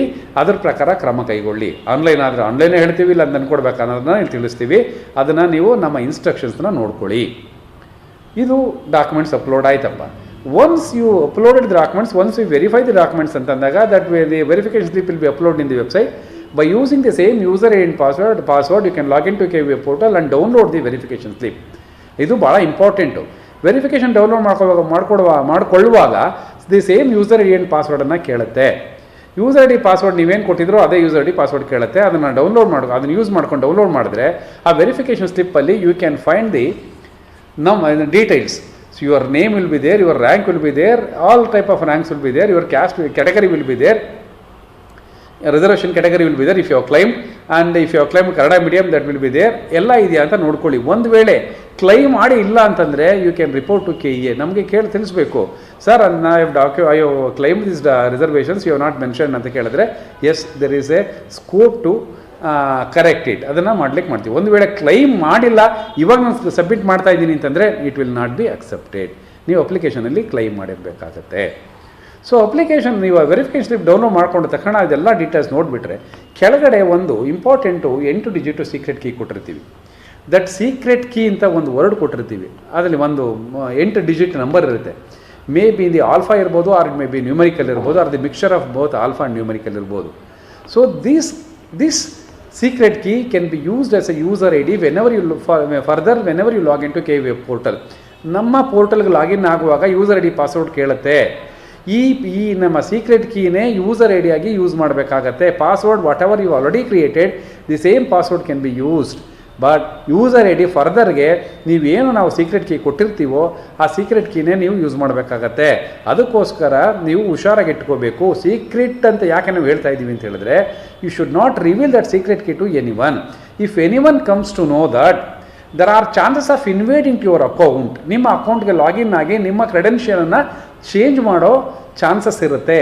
That's what I am insisting not to show this secret key to anyone especially for the strangers. ಯಾರಿಗೂ ತೋರಿಸ್ಬೇಡಿ ಅಂತ ಹೇಳಿದರೆ ಕೆ ಎನವರು ಅಂತ ಹೇಳಿಬಿಟ್ಟು ಸೊ ನೀವು ನಿಮ್ಮ ತಂದೆ ತಾಯಿಗೂ ತೋರಿಸ್ತೀನಿ, ಅಣ್ಣ ತಮ್ಮದಿಗೂ ತೋರಿಸ್ತೀನಿ, ಅಕ್ಕ ತಂಗಿಗೂ ತೋರಿಸ್ತೀನಿ, ಆಪ್ಷನ್ ಎಂಟ್ರಿನೂ ಮಾಡಿದ್ದೀನಿ, ಜೇಬಲ್ಲೇ ಇಟ್ಕೊಂಡ್ರೆ you will not get any seat. So you can share it to your well wishers and parents and elders, not to the strangers. ಇಷ್ಟು ಸಿಕ್ಕಿದ್ರೆ ವೆರಿಫಿಕೇಷನ್ ಪಾರ್ಟ್ ಮುಗಿಯಿತು. ನೆಕ್ಸ್ಟ್ ಸ್ಟೇಜ್ ಏನಪ್ಪ, ಇದು ಭಾಳ ಇಂಪಾರ್ಟೆಂಟ್. ನೆಕ್ಸ್ಟ್ ಸ್ಟೇಜ್ ಏನು? Next stage is very very important. That is the option entry. Before option entry ನಾವೊಂದು seat matrix ಅಂತ ಬಿಡ್ತೀವಿ. ಏನು ಸೀಟ್ ಮ್ಯಾಟ್ರಿಕ್ಸ್ ಅಂತಂದರೆ, ಯಾವ್ಯಾವ ಕಾಲೇಜಿನಲ್ಲಿ ಯಾವ್ಯಾವ ಕೋರ್ಸ್ಗೆ ಎಷ್ಟೆಷ್ಟು ಸೀಟುಗಳು ಇದ್ದಾವೆ ಅನ್ನೋದನ್ನು ಸೊ ನಾವು ಮೊದಲೇ ನಮ್ಮ ಕೆ ಎ ವೆಬ್ಸೈಟಲ್ಲಿ ಹಾಕ್ತೀವಿ. ಯಾವುದು ಕೆಟಗರಿ ವೈಸು, ಲೈಕ್ 2A ಎಷ್ಟಿದೆ, 2B ಎಷ್ಟಿದೆ, 3A ಎಷ್ಟಿದೆ, 3B ಎಷ್ಟಿದೆ, SC ಎಷ್ಟಿದೆ, ST ಎಷ್ಟಿದೆ, ಕೆಟಗರಿ 1 ಎಷ್ಟಿದೆ, ಜನರಲ್ಗೆ ಎಷ್ಟಿದೆ, SNQ ಎಷ್ಟಿದೆ, ಕನ್ನಡ ಮೀಡಿಯಮ್ಗೆ ಎಷ್ಟಿದೆ, ರೂರಲ್ಗೆ ಎಷ್ಟಿದೆ, ಹೈದರಾಬಾದ್ ಕರ್ನಾಟಕಕ್ಕೆ ಎಷ್ಟಿದೆ, ಸ್ಪೋರ್ಟ್ಸ್ಗೆ ಎಷ್ಟಿದೆ, ಡಿಫೆನ್ಸ್ಗೆ ಎಷ್ಟಿದೆ, ಡಿಫೆನ್ಸ್ಗೆ ಎಷ್ಟಿದೆ, ಹೀಗೆ ಡಿಫ್ರೆಂಟ್ ರಿಸರ್ವೇಷನ್ಸ್ ಇದ್ದಾವೆ. ಆ ಡಿಫ್ರೆಂಟ್ ರಿಸರ್ವೇಷನ್ಸ್ಗೂ ಕೂಡ ಡಿಫ್ರೆಂಟ್ ಕ್ಯಾಟಗರಿಗೂ ಕೂಡ ನಾವು ಸೊ ಎಷ್ಟೆಷ್ಟು ಸೀಟ್ಗಳಿದ್ದಾವೆ, ಯಾವ್ಯಾವ ಕೋರ್ಸಲ್ಲಿ ಎಷ್ಟೆಷ್ಟು ಕಾಲೇಜುಗಳಲ್ಲಿ ಸೀಟ್ಗಳಿದ್ದಾವೆ ಅಂತ ನಾವು ಡಿಸ್ಪ್ಲೇ ಮಾಡ್ತೀವಿ. That is called the seat matrix. By seeing that you can enter your options. That is very very important, crucial. ಹೇಗೆ ಎಂಟರ್ ಮಾಡೋದು ಇದನ್ನು ನೆಕ್ಸ್ಟ್ ಹೇಳ್ತೀವಿ. ಒಂದು ಸರಿ ಸೀಟ್ ಮ್ಯಾಟ್ರಿಕ್ಸ್ ಬಿಟ್ಟರೆ ಸೊ ಅದನ್ನು ನೀವು ಆಪ್ಷನ್ ಎಂಟ್ರಿನ by using the password and the secret key as a user I D you can log in to a option entry portal. ಒಂದು ಆಪ್ಷನ್ ಎಂಟ್ರಿ ಪೋರ್ಟಲ್ ಅಂತ ಕೆ ವೆಬ್ಸೈಟಲ್ಲಿ ಓಪನ್ ಆಗುತ್ತೆ. Link ಕೊಟ್ಟಿರ್ತೀವಿ. ಆ ಲಿಂಕ್ ಮೇಲೆ ಕ್ಲಿಕ್ ಮಾಡಿದರೆ ಆ ಲಿಂಕಲ್ಲಿ ಆ ಒಂದು ನಮ್ಮ ಶೀಟಲ್ಲಿ, ಕಂಪ್ಯೂಟರ್ ಶೀಟಲ್ಲಿ ಸೊ ಇಟ್ ವಿಲ್ ಕಮ್. ಏನು ಕಾಲೇಜ್ ನೇಮ್ ಬರುತ್ತೆ, ಕೋರ್ಸ್ ನೇಮ್ ಬರುತ್ತೆ, ಕಾಲೇಜ್ ಕೋಡ್ ಬರುತ್ತೆ, ಕೋರ್ಸ್ ಕೋಡ್ ಬರುತ್ತೆ. ಈಗ ನೀವು ಕಾಲೇಜ್ ನೋಡಿಕೊಂಡು ಸೊ ಕೋರ್ಸನ್ನು ನೋಡಿಕೊಂಡು ನೀವು ಎಂಟ್ರಿ ಮಾಡ್ತಾ ಹೋಗ್ಬೋದು. ಎಷ್ಟು ಎಂಟ್ರಿ ಮಾಡ್ಬೋದು, ಎಷ್ಟು ಕೋರ್ಸ್ಗಳಿಗೆ ಎಂಟ್ರಿ ಮಾಡ್ಬೋದು, ಯಾವೆಲ್ಲ ಕೋರ್ಸ್ಗಳಿಗೆ ಎಂಟ್ರಿ ಮಾಡ್ಬೋದು ಅನ್ನೋದು ನಿಮಗೆ ಕ್ಲಾರಿಟಿ ಇರಬೇಕು. ಅದಕ್ಕೋಸ್ಕರ ನೀವು ಈಗಲೇ ಟೈಮ್ ಇದೆ. ನಿಮ್ಮ ರ್ಯಾಂಕಿಗೆ ಅನುಗುಣವಾಗಿ ಲಾಸ್ಟ್ ಇಯರ್ ಕಟ್ ಆಫ್ ರ್ಯಾಂಕನ್ನು ಬಿಟ್ಟಿದ್ದೀವಿ. ನಿಮ್ಮ ರ್ಯಾಂಕಿಗೆ ಅನುಗುಣವಾಗಿ ಸೊ ನಿಮ್ಮ ಈ ಅನುಕೂಲಕ್ಕೆ ತಕ್ಕಂತೆ ನಿಮ್ಮ ರ್ಯಾಂಕ್ ಅನುಗುಣವಾಗಿ ನಿಮ್ಮ ಅನುಕೂಲಕ್ಕೆ ಕಾಲೇಜ್ ಹತ್ರ ಇದೆಯಾ, ದೂರ ಇದೆಯಾ, ಕಾಲೇಜ್ ಚೆನ್ನಾಗಿದೆಯಾ ಇಲ್ವಾ, ಯಾವ ಕೋರ್ಸ್ ಚೆನ್ನಾಗಿದೆ ಅಂದರೆ ಕಂಪ್ಯೂಟರ್ಸ್ ಚೆನ್ನಾಗಿದೆಯಾ, ಎಲೆಕ್ಟ್ರಾನಿಕ್ಸ್ ಚೆನ್ನಾಗಿದೆಯಾ, BSc ಚೆನ್ನಾಗಿದೆಯಾ, ವೆಟರ್ನರಿ ಚೆನ್ನಾಗಿದೆಯಾ ಅಥವಾ ಇನ್ನೂ ಅದರ್ ಕೋರ್ಸ್ ಚೆನ್ನಾಗಿದೆಯಾ. ಸೊ ಎಲ್ಲವನ್ನು ನೋಡ್ಕೊಳ್ಳಿ. ಅಥವಾ ಒಂದು ವೇಳೆ ಮೆಡಿಕಲ್ ಅಷ್ಟೊಳಗೆ ಬಂದರೆ ಮೆಡಿಕಲ್ ಸೀಟಿಗೆ ನೀವು ಮೊದಲು ಮೆಡಿಕಲ್ಗೆ ಹೋಗ್ತೀರಾ, ಸೊ ಇಂಜಿನಿಯರಿಂಗ್ ಹೋಗ್ತೀರಾ. ಈಗ ಒಂದು ವೇಳೆ ಮೆಡಿಕಲ್ ಇಂಜಿನಿಯರಿಂಗ್ ಸಪ್ರೇಟ್ ಆದರೆ ಓಕೆ, ಸಪ್ರೇಟ್ ಆಪ್ಷನ್ ಎಂಟ್ರಿ ಕೊಡ್ತೀವಿ. ಒಂದು ವೇಳೆ ಅದನ್ನು ಒಟ್ಟಿಗೆ ಬಂದರೆ ಸೊ ನಾವು ಏನು ಸೀಟ್ ಮ್ಯಾಟ್ರಿಕ್ಸಲ್ಲಿ ಕೊಟ್ಟಿದ್ದೀವೋ ಅಷ್ಟು ಕೋರ್ಸ್ಗಳನ್ನು ನೀವು ಪ್ರಿಯಾರಿಟಿ ಮಾಡ್ಕೋಬೇಕು. ಯಾವುದಕ್ಕೆ ಮೊದಲು ಹೋಗ್ತೀರಾ, ಯಾವುದಕ್ಕೆ ನಂತರ ಹೋಗ್ತೀರಾ. ಆಪ್ಷನ್ ಕೊಡುವಾಗ ಪ್ರಿಯಾರಿಟಿ ಮಸ್ಟ್ ಬಿ ಪಕ್ಕ. ಏನು ಈಗ ಫಾರ್ ಎಕ್ಸಾಂಪಲ್ ನಿಮಗೆ ಆಗಲೇ ಇದಂತೂ ಪಕ್ಕ ಇರುತ್ತೆ. ಇಂಜಿನಿಯರಿಂಗು ಮತ್ತು farm science courses like BSc AG, horticulture, sericulture ಮತ್ತು BBSc ಆ್ಯಂಡ್ ಡೈರೆಕ್ಟ್ ಈ ಕೋರ್ಸ್ಗಳೆಲ್ಲ ಒಂದು 8 ಕೋರ್ಸ್ಗಳಿಗೆ ಆಪ್ಷನನ್ನು ಕೊಡ್ತೀವಿ. ಇದ್ರ ಜೊತೆಗೆ ಏನಾದರೂ ಮೆಡಿಕಲ್ದು ಬಂದರೆ ಆ ಟೈಮಲ್ಲಿ ಒಟ್ಟಿಗೆ ನಾವು ಹಾಕಿದ್ರೆ ಸೊ ನೀವು ಆವಾಗ ಪ್ರಿಯಾರಿಟಿ ಕೊಡಬೇಕು. ಫಸ್ಟ್ ಮೆಡಿಕಲ್ ಕೊಡ್ತೀರಾ, ಆಮೇಲೆ ಇಂಜಿನಿಯರಿಂಗ್ ಕೊಡ್ತೀರಾ, ಇನ್ನೊಂದು ಕೋರ್ಸ್ ಕೊಡ್ತೀರಾ. That's up to you. ಕೊಡುವಾಗ ಭಾಳ ಎಚ್ಚರಿಕೆ ವಹಿಸಬೇಕು. Priority plays a vital role during the seat selection. ನೀವು ಇಲ್ಲಿ ಬಂದು ಸೀಟನ್ನು ಸೆಲೆಕ್ಟ್ ಮಾಡ್ಕೊಳ್ಳೋದಿಲ್ಲ, KAಗೆ ಒಂದು ಸೀಟನ್ನ ತೆಗೆದುಕೊಳ್ಳೋದಿಲ್ಲ. By sitting at home you can select your seat. ಹೀಗೆ ಮಾಡಬೇಕು ಅಂತಂದರೆ ನೀವು ಆಪ್ಷನನ್ನು ಕೊಡುವಾಗ ಯಾವ ಕಾಲೇಜು ಯಾವ ಕೋರ್ಸ್ಗೆ ಕೊಡಬೇಕು ಅನ್ನೋದು ನಿಮಗೆ ಮೊದಲು ಕ್ಲಾರಿಟಿ ನಿಮ್ಮಲ್ಲಿ ಇರಬೇಕು. ಇದಕ್ಕೋಸ್ಕರ ನೀವು you have to do a lot of homework. You need to do lot of homework. ಏನು ಹೋಮ್ವರ್ಕ್ ಮಾಡಬೇಕು, ನಾನು ಯಾವ ಕಾಲೇಜ್ ಸೇರ್ಕೋಬೇಕು, ಯಾವ ಕೋರ್ಸ್ ಸೇರ್ಕೋಬೇಕು. List out the colleges and list out the courses and consult your parents, well wishers and elders. ನಿಮ್ಮ brothers ಸಿಸ್ಟರ್ನ ಅಥವಾ ನೀವು ಆಲ್ರೆಡಿ ಓದಿರುವಂಥ ನಿಮಗೆ ಸ್ನೇಹಿತರು ಇದ್ದರೆ ಕನ್ಸಲ್ಟ್ ಮಾಡಿ. ಆ ಕಾಲೇಜ್ ಚೆನ್ನಾಗಿದೆಯಾ, ಹತ್ರ ಇದೆಯಾ, ದೂರ ಇದೆಯಾ, ಆ ಕೋರ್ಸ್ ಚೆನ್ನಾಗಿಲ್ವಾ, ನನ್ನ ರ್ಯಾಂಕಿಗೆ ಸಿಗುತ್ತಾ, ನೀವು ಪ್ರಿಡಿಕ್ಟ್ ಮಾಡ್ಬೋದು. ಇಷ್ಟೇ ಸಿಗುತ್ತೆ ಅಂತ ಹೇಳೋಕ್ಕಾಗೋದಿಲ್ಲ. ಸೊ ಚೆನ್ನಾಗಿದೆಯಾ ಇಲ್ವಾ ಅಂತ ತಿಳ್ಕೊಂಡು ಹತ್ರ ಇದೆಯಾ, ದೂರ ಇದೆಯಾ, ಹಾಸ್ಟೆಲ್ ಫೆಸಿಲಿಟೀಸ್ ಇದೆಯಾ, ಮತ್ತು ಈ ಟ್ರಾನ್ಸ್ಪೋರ್ಟ್ ಫೆಸಿಲಿಟೀಸ್ ಇದೆಯಾ, ನಾನು ಹೋಗ್ಬೋದಾ, ಇವೆಲ್ಲವನ್ನೂ ಒಂದು ನೀವು ತಂದೆ ತಾಯಿ ಜೊತೆ ಕುಳಿತುಕೊಂಡು ಕನ್ಸಲ್ಟೇಷನ್ ಮಾಡ್ಕೊಳ್ಳಿ. ಇದನ್ನು ಮಾಡಿಕೊಂಡು ಆಮೇಲೆ ಸೊ ಒಂದು ಲಿಸ್ಟ್ ಔಟನ್ನು ಮಾಡ್ಕೊಳ್ಳಿ. ಎಷ್ಟು ಲಿಸ್ಟ್ ಮಾಡ್ಕೋಬೋದು, ಎಷ್ಟು ಎಂಟ್ರಿ ಮಾಡ್ಬೋದು. There is no limitation for that. You can enter as many as you can. ಎಷ್ಟು ಬೇಕಾದರೂ ಎಂಟ್ರ್ ಮಾಡ್ಕೊಳ್ಳಿ. ಅದು depending on the rank. Because ನೀವು ಏನಾರು ರ್ಯಾಂಕ್ 100 ರ್ಯಾಂಕ್ 100 200 ಇದ್ದರೆ ಕೇಳಿದ ಕಾಲೇಜು ಸಿಗುತ್ತೆ. ಅದಕ್ಕಿಂತ ಜಾಸ್ತಿ ಆದರೆ ನೀವು ಕೋರ್ಸ್ಗಳನ್ನು ಕಾಲೇಜುಗಳನ್ನು ಜಾಸ್ತಿ ಕೊಡಬೇಕಾಗತ್ತೆ. ಈಗ ರ್ಯಾಂಕ್ 10,000 20,000 30,000 1,00,000 ಇದೆ ಅಂತಂದರೆ ನೀವು 10-15 ಆಪ್ಷನ್ ಕೊಟ್ಟರೆ ಸಿಗೋದಿಲ್ಲ. You need to give more options. ಎಷ್ಟು ಕೊಡಬೇಕು ಆಪ್ಷನ್ಗಳನ್ನು ಅಂತಂದರೆ, ಈಗ 50,000 ರ್ಯಾಂಕ್ ಇರೋನು ನೀವು ಆ ರ್ಯಾಂಕ್ಗೆ ಅನುಗುಣವಾಗಿ ಲಾಸ್ಟ್ ಟೈಮ್ ಪ್ರಕಾರ ನೋಡಿಕೊಂಡ್ರೆ ಮೋರ್ ದೆನ್ 200-300 ರ್ಯಾಂಕನ್ನು ಕೊಡಿ, ಆಪ್ಷನನ್ನು ಕೊಡಿ. ಈ ಜಾಸ್ತಿ ಆಪ್ಷನ್ ಕೊಟ್ಟರೆ ನಿಮಗೇನು ಟೈಮ್ ಇದಿರೋದಿಲ್ಲ, ಏನಿರೋದಿಲ್ಲ, ನಿಮಗೇನು ಲಿಮಿಟೇಷನ್ಸ್ ಇರೋದಿಲ್ಲ, ನಿಮಗೆ ಸಾಕಷ್ಟು ಸಮಯ ಇರುತ್ತೆ. ಒಂದು ಆಪ್ಷನ್ ಎಂಟ್ರಿಗೆ ಮಿನಿಮಮ್ 4-5 ಒಂದು ವಾರ, 5 ದಿನ ಅಥವಾ ಒಂದು ವಾರ ಕೊಡ್ತೀವಿ. ಆ ನಿಗದಿತ ಸಮಯದೊಳಗಡೆ ದಿನಕ್ಕೆ ಇಷ್ಟು ಅಂತ ಎಂಟ್ರಿ ಮಾಡ್ಕೊಳ್ಳಿ. ಒಂದೇ ಸರಿ ಎಂಟ್ರಿ ಮಾಡೋದಕ್ಕೆ ಹೋದರೆ ನಿಮಗೆ ಪ್ರಿಯಾರಿಟಿ ತಪ್ಪಿಬಿಡುತ್ತೆ. ಹೀಗೆ ನೀವು ಲಿಸ್ಟ್ ಮಾಡ್ಕೊಳ್ಳುವಾಗ ಪ್ರಿಯಾರಿಟಿ ಮಾಡ್ಕೊಳ್ಳಿ. ಪ್ರಿಯಾರಿಟಿ ಮಸ್ಟ್ ಬಿ ಪಕ್ಕಾ. ಏನು ನಿಮ್ಮ ಪ್ರಿಯಾರಿಟಿ ಅಂದರೆ, first one should be better than second ಇರಬೇಕು, second should better than third ಇರಬೇಕು, third should better than fourth ಇರಬೇಕು, fourth should better than fifth ಇರಬೇಕು, and the last one should have a least important when compare to all. For example 100 option ಕೊಡ್ತೀವಿ ಅಂತ ಹೇಳಿದ್ರೆ, ಕೊಟ್ಟಿದ್ರೆ ಈ 100ನೇದು 99ನೇದಕ್ಕಿಂತ list priority ಇರಬೇಕು. 99ನೇ ಜಾಗದಲ್ಲಿ ಕೊಡೋಕ್ಕಾಗಲ್ಲ, ಅಥವಾ 50ನೇ ಜಾಗದಲ್ಲಿ ಕೊಡಬಾರ್ದು. ಕೊಟ್ಟರೆ ಆಪ್ಷನನ್ನು ಇದು ನಿಮ್ಮ ಕಾಲೇಜ್ ಅಲಾಟ್ಮೆಂಟು, ನಿಮಗೆ ಒಳ್ಳೆ ಕಾಲೇಜ್ ಸಿಗೋ ಚಾನ್ಸಸ್ ಇದ್ರೂ ಕೂಡ ತಪ್ಪು ಹೋಗ್ಬಿಡುತ್ತೆ. ಆ ಪ್ರಿಯಾರಿಟಿ ಕೊಡುವಾಗ ನೀವು ಪಕ್ಕಾ ಮಾಡ್ಕೊಳ್ಳಿ. As I said earlier, it should be ಪಕ್ಕಾ. Like first one should be better than second, second should better than third, third should better than fourth, like that. In addition to that, ನೀವು ಏನಾದ್ರು ಕೋರ್ಸ್ಗಳನ್ನು mix ಮಾಡಿದ್ರೆ, ಯಾಕೆಂದರೆ ಒಂದೇ course ಇರೋದಿಲ್ಲ, many courses ಇರುತ್ತೆ, ನಿಮಗೆ ಡೈಲಮ ಇರ್ಬೋದು ಮನಸ್ಸಲ್ಲಿ. ಯಾಕೆಂದರೆ ಇದು ಫ್ಲೂಯಿಡ್ ಸ್ಟೇಟಲ್ಲಿ ಇರುತ್ತೆ, ಅದಕ್ಕೋಸ್ಕರ ನೀವು ತಂದೆ ತಾಯಿ ಜೊತೆ ಕನ್ಸಲ್ಟ್ ಮಾಡಿ ಅಂತ ಹೇಳಿದ್ದು ಇದಕ್ಕೋಸ್ಕರನೇ. ನೀವು ಒಂದು ವೇಳೆ ಇಂಜಿನಿಯರಿಂಗ್ ಎಲೆಕ್ಟ್ರಾನಿಕ್ಸ್ ಸಿಗಲಿಲ್ಲ ಅಂತಂದರೆ, ನಾನು BSc ಹೋಗ್ತೀನಿ ಅಂತಂದರೆ, ಸೆಕೆಂಡ್ ಪ್ರಿಯಾರಿಟಿ BSc ಕೊಡಿ. ಇಲ್ಲ ನಾನು ವೆಟರ್ನರಿಗೆ ಹೋಗ್ತೀನಿ ಅಂದರೆ ಸೆಕೆಂಡ್ ವೆಟರ್ನರಿ ಕೊಡಿ. ಥರ್ಡ್ ಅಥವಾ ಇನ್ನೊಂದು ಕಾಲೇಜ್ ಕಂಪ್ಯೂಟರ್ ಸೈನ್ಸ್ ಕೊಡ್ತೀವಿ ಅಂದರೆ ಕೊಡಿ. You can mix the courses like as you can. ಹೇಗೆ ಬೇಕಾದರೂ ಮಾಡ್ಕೊಳ್ಳಿ, ಆದರೆ ಮಾಡುವಾಗ ಪ್ರಿಯಾರಿಟಿ ಮಾಡ್ಕೊಳ್ಳಿ. 10 ನಿಮಗೆ ಇಂಜಿನಿಯರಿಂಗ್ ಕೊಟ್ಟು 11ನೇದು BSc ಕೊಡ್ತೀನಿ ಅಂದರೆ ಕೊಡಿ, ಅಥವಾ ಫಸ್ಟ್ ವೆಟರ್ನರಿ ಕೊಟ್ಟು ಆಮೇಲೆ ಇಂಜಿನಿಯರಿಂಗ್ ಕೊಡ್ತೀನಿ ಅಂದರೆ ಕೊಡಿ, ಅಥವಾ ಫಸ್ಟೇ BSc ಕೊಟ್ಟು ಆಮೇಲೆ ಇಂಜಿನಿಯರಿಂಗ್ ಕೊಡ್ತೀನಿ ಅಂದರೆ ಕೊಡಿ. ಹೇಗೆ ಬೇಕಾದ್ರೂ ಕೊಟ್ಕೊಳ್ಳಿ. ನಾವು ಸೀಟ್ ಮ್ಯಾಟ್ರಿಕ್ಸಲ್ಲಿ ಅನೌನ್ಸ್ ಮಾಡಿರುವಂಥ ಕೋರ್ಸ್ಗಳಿಗೆ ನೀವು ಎಷ್ಟು ಆಪ್ಷನ್ ಬೇಕಾದರೂ ಹಾಕೋಬೋದು. ಆಪ್ಷನ್ ಹಾಕುವಾಗ ನಿಮ್ಮ ಕ್ಯಾಟಗರಿಯಿಂದಲೇ ಹಾಕಬೇಕು ಅಂತೇನಿಲ್ಲ. ಈಗ ಯಾವುದೇ ಕ್ಯಾಟಗರಿ ಕ್ಯಾಂಡಿಡೇಟು ಯಾವುದೇ ಸೀಟ್ಗಳನ್ನು ಕ್ಲೈಮ್ ಮಾಡ್ಬೋದು. ಅದು ಕಾನ್ಸ್ಟಿಟ್ಯೂನ್ಸಿಯಲ್ಲಿ ವೇಕೆನ್ಸಿ ರೈಸು ಆಗುತ್ತೆ. ಅದಕ್ಕೋಸ್ಕರ ನೀವು ನಮ್ಮ ಕ್ಯಾಟಗರಿನಲ್ಲಿ ಇಷ್ಟೇ ಸೀಟ್ ಇದೆ ಅಷ್ಟಕ್ಕೆ ಮಾತ್ರ ಕಾಲೇಜ್ ಆಗ್ತೀನಿ. No, whether the seats are available or not, you can enter your options. There is no limitation. ಯಾವುದಕ್ಕೆ ಲಿಮಿಟೇಷನ್ಸ್ ಇಲ್ಲ. ಎಷ್ಟು ಬೇಕಾದ್ರೂ ಯಾವ ಕಾಲೇಜು ಬೇಕಾದರೂ ಹಾಕ್ಕೊಳ್ಳಿ. ಹಾಕುವಾಗ ಮಾತ್ರ ಪ್ರಿಯಾರಿಟಿ ಮಾಡ್ಕೊಳ್ಳಿ. ಪ್ರಿಯಾರಿಟಿ ಮಸ್ಟ್ ಬಿ ಪಕ್ಕಾ. ಒಂದು ವೇಳೆ ಪ್ರಿಯಾರಿಟಿ ಆಗಲಿಲ್ಲ ಅಂದರೆ ಏನಾಗುತ್ತೆ ಅಂತ ನಾನು ಮುಂದೆ ಹೇಳ್ತೀನಿ. ನೀವು ಒಳ್ಳೆಯ ಕಾಲೇಜಲ್ಲಿ ಸಿಕ್ಕಿದ್ರೂ ಕೂಡ ಅದನ್ನು ನೀವು ಪಡ್ಕೊಳ್ಳೋದಕ್ಕೆ ಆಗೋದಿಲ್ಲ. ಅದಕ್ಕೋಸ್ಕರ ನೀವು ಪ್ರಿಯಾರಿಟಿನ ನೀವು ಸ್ವಲ್ಪ ತಂದೆ ತಾಯಿ ಜೊತೆ ಕುಳಿತುಕೊಂಡು ಪಕ್ಕಾ ಮಾಡ್ಕೊಳ್ಳಿ. ಹೀಗೆ ಪ್ರಿಯಾರಿಟಿ ಮಾಡ್ಕೊಂಡ ನಂತರ ನೀವು ಆವಾಗ ಸಿಸ್ಟಮ್ ಮುಂದೆ ಕುಳಿತುಕೊಂಡು ಎಂಟ್ರಿ ಮಾಡಿ. ಎಂಟ್ರಿ ಮಾಡುವಾಗ ನಿಮಗೆ ಎಲ್ಲ ವಿದ್ಯಾರ್ಥಿಗಳಲ್ಲಿ ಮನೆಯಲ್ಲಿ ಸಿಸ್ಟಮ್ ಇಲ್ಲದೇ ಇರ್ಬೋದು. ನಿಮ್ಮ ಆಂಡ್ರಾಯ್ಡ್ ಮೊಬೈಲ್ ಇದ್ರೂ ಭಾಳ ಕೇರ್ಫುಲ್ಲಾಗಿ ಎಂಟ್ರಿ ಮಾಡಿ. ನಿಮ್ಮ ಮೊಬೈಲಲ್ಲೂ ಎಂಟ್ರಿ ಮಾಡ್ಬೋದು. ಇನ್ನು ಕೆಲವರು ಈ ಇಂಟರ್ನೆಟ್ ಸೆಂಟರ್ಸ್ಗೆ ಹೋಗ್ಬೋದು, ಸೈಬರ್ ಕೆಫೆಗೆ ಹೋಗ್ಬೋದು, ಅಥವಾ ಸರ್ಫಿಂಗ್ ಸೆಂಟರ್ಸ್ಗೆ ಹೋಗ್ಬೋದು. ಈ ಹೋಗುವಾಗ ನೀವು ಭಾಳ ಮುನ್ನೆಚ್ಚರಿಕೆ ಕ್ರಮ ಇಟ್ಕೊಂಡು ನೀವು ಎಷ್ಟೆಲ್ಲ ಪ್ರಿಯಾರಿಟಿ ಇಟ್ಕೊಂಡು ನೀವು ಹೋಗಿ. ನೀವು ಇಂಟರ್ನೆಟ್ ಸೆಂಟ್ರಿಗೆ ಹೋದರೆ, ಅಥವಾ ಸೈಬರ್ ಸೆಂಟ್ರಿಗೆ ಹೋದರೆ, ಅಥವಾ ಸರ್ಫಿಂಗ್ ಸೆಂಟ್ರಿಗೆ ಹೋದರೆ, ಅಲ್ಲಿ ನೀವು ಎಂಟ್ರಿ ಮಾಡುವಾಗ ನೀವು ಯೂಸರ್ ID ಪಾಸ್ವರ್ಡನ್ನು ಅವರು ಕೊಡಬೇಡಿ. ನೀವೇ ಎಂಟ್ರಿ ಮಾಡಿ ನೀವು ಹುಷಾರಾಗಿ ನಿಮ್ಮ ಜಾಬಲ್ಲೇ ಇಟ್ಕೊಳ್ಳಿ, ಅಥವಾ ನಿಮ್ಮ ಪರ್ಸಲ್ಲೋ ಅಥವಾ ಎಲ್ಲೋ ಒಂದು ಕಡೆ ಇಟ್ಕೊಳ್ಳಿ. ಏಕೆಂದರೆ ನೀವು ಯೂಸರ್ ID ಪಾಸ್ವರ್ಡ್ ಅವರು ಕೊಟ್ಟರೆ ನೀವು ನಿಮ್ಮ ಕ್ರೆಡೆನ್ಷಿಯಲ್ಗೆ ಲಾಗಿನ್ ಆಗಿ ಅವರು ಚೇಂಜಸ್ ಮಾಡೋ ಅವಕಾಶವೂ ಇರ್ತದೆ, ಅಥವಾ ಬೇರೆಯವ್ರನ್ನ ಅಪ್ಲೋಡ್ ಮಾಡೋ ಚಾನ್ಸಸ್ಸು ಇರುತ್ತೆ. ಅದಕ್ಕೋಸ್ಕರ ನೀವೇ ಯೂಸರ್ ID ಪಾಸ್ವರ್ಡ್ ಕೊಟ್ಟು ನೀವೇ ಲಾಗಿನ್ ಆಗಿ ಎಂಟ್ರಿ ಮಾಡಿಸಿ, ಆಮೇಲೆ ಲಾಗೌಟ್ ಆಗಿ. ಲಾಗೌಟ್ ಆದಮೇಲೆ ಒಂದು ಆಪ್ಷನ್ ಎಂಟ್ರಿ ಮಾಡಿರೋದಕ್ಕೆ ಒಂದು 500 ಕೊಡಿ, 600 ಕೊಡಿ, 1000 ಕೊಡಿ ಆಪ್ಷನ್ ಬೇಕಾದ್ರೆ, ಅಥವಾ ನಿಮ್ಮ ರ್ಯಾಂಕ್ಗೆ ಅನುಗುಣವಾಗಿ ಕೊಡಿ. ಕೊಟ್ಟ ಮೇಲೆ ಏನು ಆಪ್ಷನ್ ಎಂಟ್ರಿ ಕೊಟ್ಟಿದ್ದೀರೋ ಅದನ್ನು ಒಂದು ಪ್ರಿಂಟೌಟ್ ತೆಗೆದುಕೊಳ್ಳಿ. So that the printout is an acknowledgement for the option what you have given. ಆ ಪ್ರಿಂಟೌಟ್ ಇಲ್ಲ ಅಂದರೆ ನಾಳೆ ದಿನ ಬಂದು ನೀವು ಕ್ಲೈಮ್ ಮಾಡ್ಬೋದು, ನಾನು ಇಂಥ ಆಪ್ಷನ್ ಕೊಟ್ಟಿದ್ದೆ, ನನಗಿಂತ ಕಡಿಮೆ ರ್ಯಾಂಕ್ನವರಿಗೆ ಸೀಟ್ ಕೊಟ್ಟಿದ್ದೀರಿ, ನಾನು ಈ ಕಾಲೇಜಲ್ಲಿ ಕ್ಲೈಮ್ ಮಾಡಿದ್ದೆ ಅನ್ನೋದು ನೀವು ಒಂದು ಕೇಳ್ಬೋದು.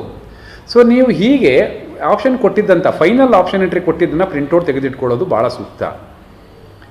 ಹೀಗೆ ಪ್ರಿಂಟ್ ತೆಗೆದಿಟ್ಕೊಂಡ್ರೆ ಒಂದು ಆಪ್ಷನ್ ಎಂಟ್ರಿ ಡೇಟ್ ಒಳಗಡೆ ನೀವು ಎಂಟ್ರಿ ಮಾಡಿದರೆ, ಆ ಡೇಟು ಒಳಗಡೆ ನೀವು ಎಷ್ಟು ಸರಿ ಬೇಕಾದ್ರೆ ಲಾಗಿನ್ ಆಗ್ಬೋದು, ಎಷ್ಟು ಸರಿ ಬೇಕಾದ್ರೆ ಲಾಗೌಟ್ ಆಗ್ಬೋದು. ನೀವು ಚೇಂಜಸ್ ಮಾಡಿಕೊಂಡು ಸೇವ್ ಮಾಡಿ ಸಬ್ಮಿಟ್ ಮಾಡಿ ನೀವು ಮಾಡ್ಕೊಳ್ಳಿ, ಸಬ್ಮಿಟ್ ಮಾಡಿ. ಸಬ್ಮಿಟ್ ಮಾಡಿದ್ಮೇಲೆ ಒಂದು ಪ್ರಿಂಟೌಟ್ ತೆಗೆದಿಟ್ಕೊಳ್ಳಿ ನಿಮ್ಮ ಹತ್ರ.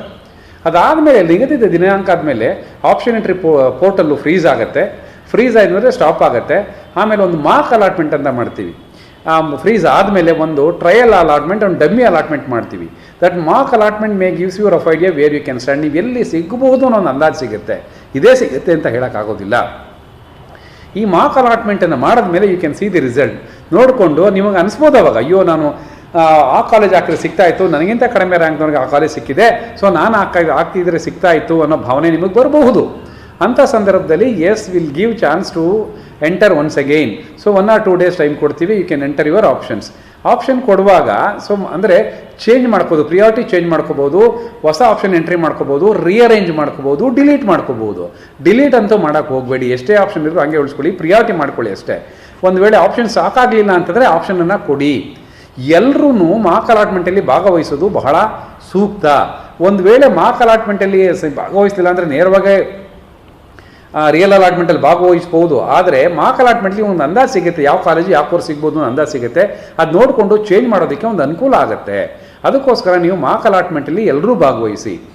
By seeing the mark allotment, you can change your priority or the options, or you can enter your options, or you can delete your options, or you can modify your options. Option modify ಆದಮೇಲೆ so ಅದಕ್ಕೆ 1 or 2 days time ಇರುತ್ತೆ ನಿಮಗೆ. ಆ date ಒಳಗಡೆ ನಿಗದಿತ ಸಮಯದಲ್ಲೇ ಮಾಡಬೇಕು. ಅದಾದಮೇಲೆ ಸೇವ್ ಮಾಡಿ, ಸಬ್ಮಿಟ್ ಮಾಡಿ. That is the final printout of the option entry. ಅದನ್ನು ಒಂದು ಪ್ರಿಂಟ್ಔಟ್ ತೆಗೆದಿಟ್ಕೊಳ್ಳಿ. ಅದೇ ಫೈನಲ್ ಪ್ರಿಂಟ್ಔಟ್, ಮೊದಲು ಮಾಡಿರೋದಕ್ಕೆ ಅಲ್ಲ. ಏನಾದ್ರು ಚೇಂಜ್ ಮಾಡಿದರೆ ಚೇಂಜ್ ಪ್ರಿಂಟ್ಔಟ್ನ ತೆಗೆದಿಟ್ಕೊಳ್ಳಿ. ಸೊ ಇದಾದ ಮೇಲೆ ಸೊ ನಿಮಗೆಲ್ಲರೂ ಕಾತರಿಂದ ಕಾಯ್ತಾ ಇರ್ತೀರಾ. So real allotment, first round allotment ಆಗುತ್ತೆ. ಈ ಅಲಾಟ್ಮೆಂಟು ಆಗುವಾಗ, ಅಲಾಟ್ಮೆಂಟ್ಗಿಂತ ಮುಂಚೆ ನಿಮ್ಗೆ ಇನ್ನೊಂದು ಅಂಶನ ನಾನು ಕ್ಲಾರಿಫೈ ಮಾಡಬೇಕು. Option entry only 1 time option entry is allowed for all the rounds. 2-3 ಸುತ್ತು ನಡೆದರೂ ಕೂಡ ಫಸ್ಟ್ ಟೈಮ್ ಆಪ್ಷನ್ ಎಂಟ್ರಿ ಏನು ಕೊಟ್ಟಿರ್ತೀರೋ ಈ ಅದೇ option entry it will carry out for the further rounds. ಯೂಶ್ವಲಾಗಿ ಅದೇ ಆಗೋದು. ಒಂದು ವೇಳೆ ಏನಾರ ವ್ಯತ್ಯಾಸ ಇದ್ದರೆ that will be intimated. So ಯೂಶ್ವಲಾಗಿ first round option entry will carry forward to all the rounds. Like 2ನೇ ಸತಿ 3ನೇ ಸತಿಗೂ ಕೂಡ ಅದೇ ಕ್ಯಾರಿ ಆಗುತ್ತೆ. ಅದಕ್ಕೋಸ್ಕರ ನೀವು ಆಪ್ಷನ್ ಎಂಟ್ರಿ ಕೊಡುವಾಗ ಭಾಳ ಕೇರ್ಫುಲ್ಲಾಗಿ ಕೊಡಿ, ಜಾಸ್ತಿ ಕೊಡಿ, ಪ್ರಿಯಾರಿಟಿ ಮಾಡಿ ಕೊಡಿ.